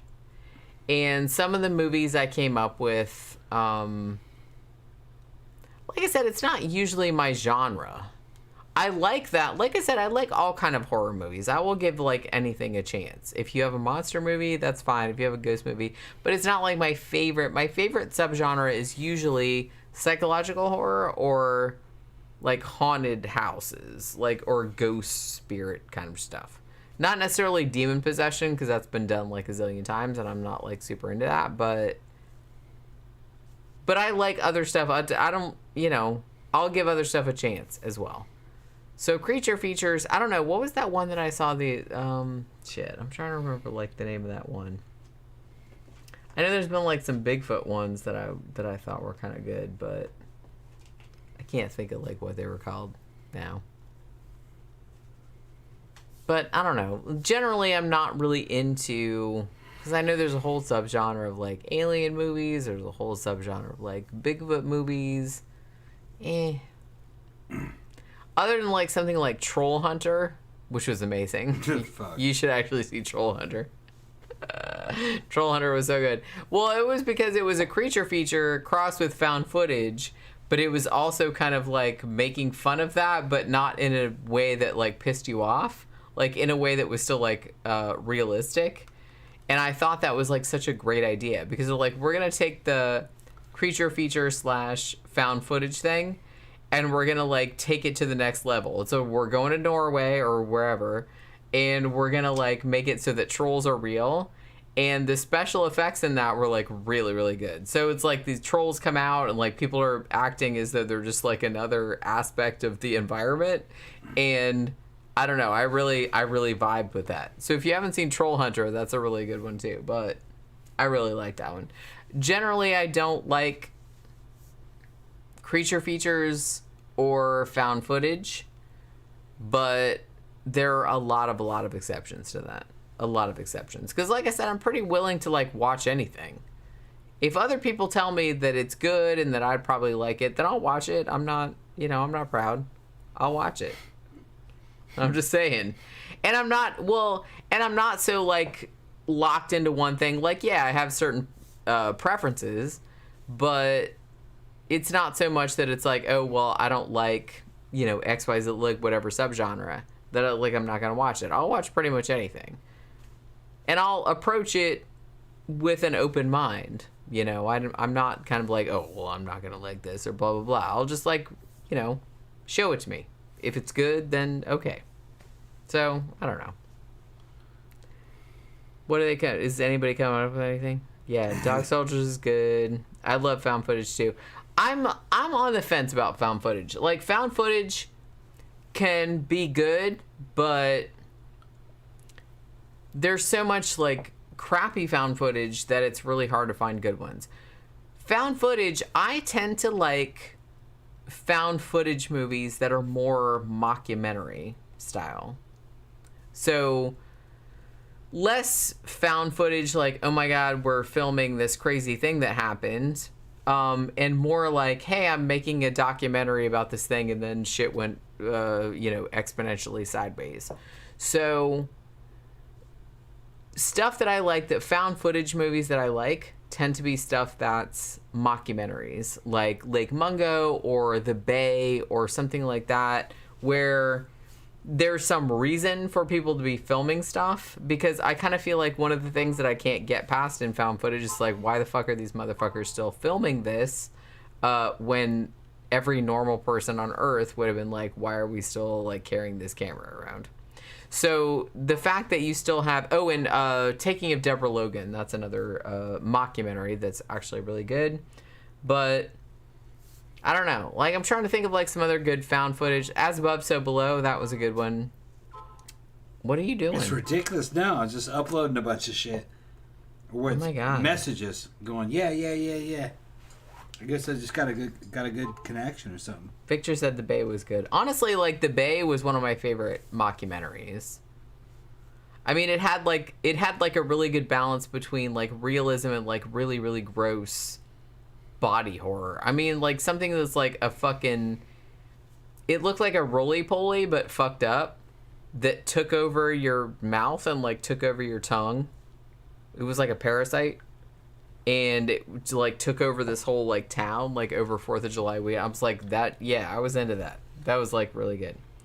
The VHS movies are also good. I mean, some of the segments better than others, but most of them, like, pretty good, at least that I remember. But like I said, it's not usually... I usually won't watch found footage unless somebody tells me, hey, this is a really good one. Because it's not usually my genre of choice. And like I said, if it's found footage, I tend to like mockumentaries more than found footage. I liked the first Paranormal Activity. Not saying that. I think that was, like, really cool, but... I was a little bit, when I first saw the first Paranormal Activity, I've seen a couple of the sequels, and I was just kind of like, okay, whatever. But the first one was good, but it was a little bit underwhelming. I kind of feel like I don't know, I don't really get why, like, so many people were, like, freaked out by it. But, like I said, everybody's different. Like, I get weirded out by different things then. So the found footage thing, like, doesn't always, like, do stuff for me, but I don't know. Everyone's mileage may vary. I'm not, like, shitting on other people's, like, tastes or anything. Just saying. Don't put your nerd glasses on my... It's birth control. Your birth control glasses. Birth control glasses. You know, that's what they used to call the, in the UK, the glasses that they gave you, like, on the NHS. Yeah. Birth control glasses. Yeah, I think they used to. You can never get laid with those glasses. Well, I'm sure they probably still did, but yeah. I like those glasses though. Okay, well, what's the matter with you? What time is it? It's 9:21. Okay, it's time for me to go ahead and check out. I'm gonna start making us something to eat. What do you want to eat? What do you got? Want a hamburger? Sure. Okay, make it. What else you got? What else you got to go with the hamburger? You got any chips or fries? No. No? No, I don't have much of anything. I'll figure something out. Or salad? No, had to throw the salad out. Went bad. Yeah, it went bad. I got two of those big old things. I got two of those big old things of coleslaw that I could turn into salad. The first one we went through. The second one just kind of rotted in the back. Danny says make egg salad, Tom. No, I can't. Oh, egg salad. Or potato salad. No. No? I don't have the stuff for it. Egg so salad. Good though. Come on. No, egg salad's a waste of eggs because I have to. No, it's so good though. No, I have to use eggs for other things. We eat them for breakfast. Okay. All right. Well, I'll talk to you later. We're gonna have burgers, I guess. Yeah, we're gonna have burgers. That's what I have. We're gonna eat what we have. All right. So we'll be back Sunday, and we will be talking about No Country for Old Men, which I've seen like multiple times, but I don't think Tom has ever seen. So I'm very, very curious to see how he's going to react to this because I love this movie. But he's never seen it, so I don't really know. Or he's seen it and he didn't really pay attention. So we'll see how it goes. So again, thank you very much, Xanada, for sending us that. So we're going to talk about that on Sunday. So yeah, hopefully you guys have a good weekend up until we see you again. And we will be back on Sunday evening, and we'll see you guys again then. So we will see you later on. Bye.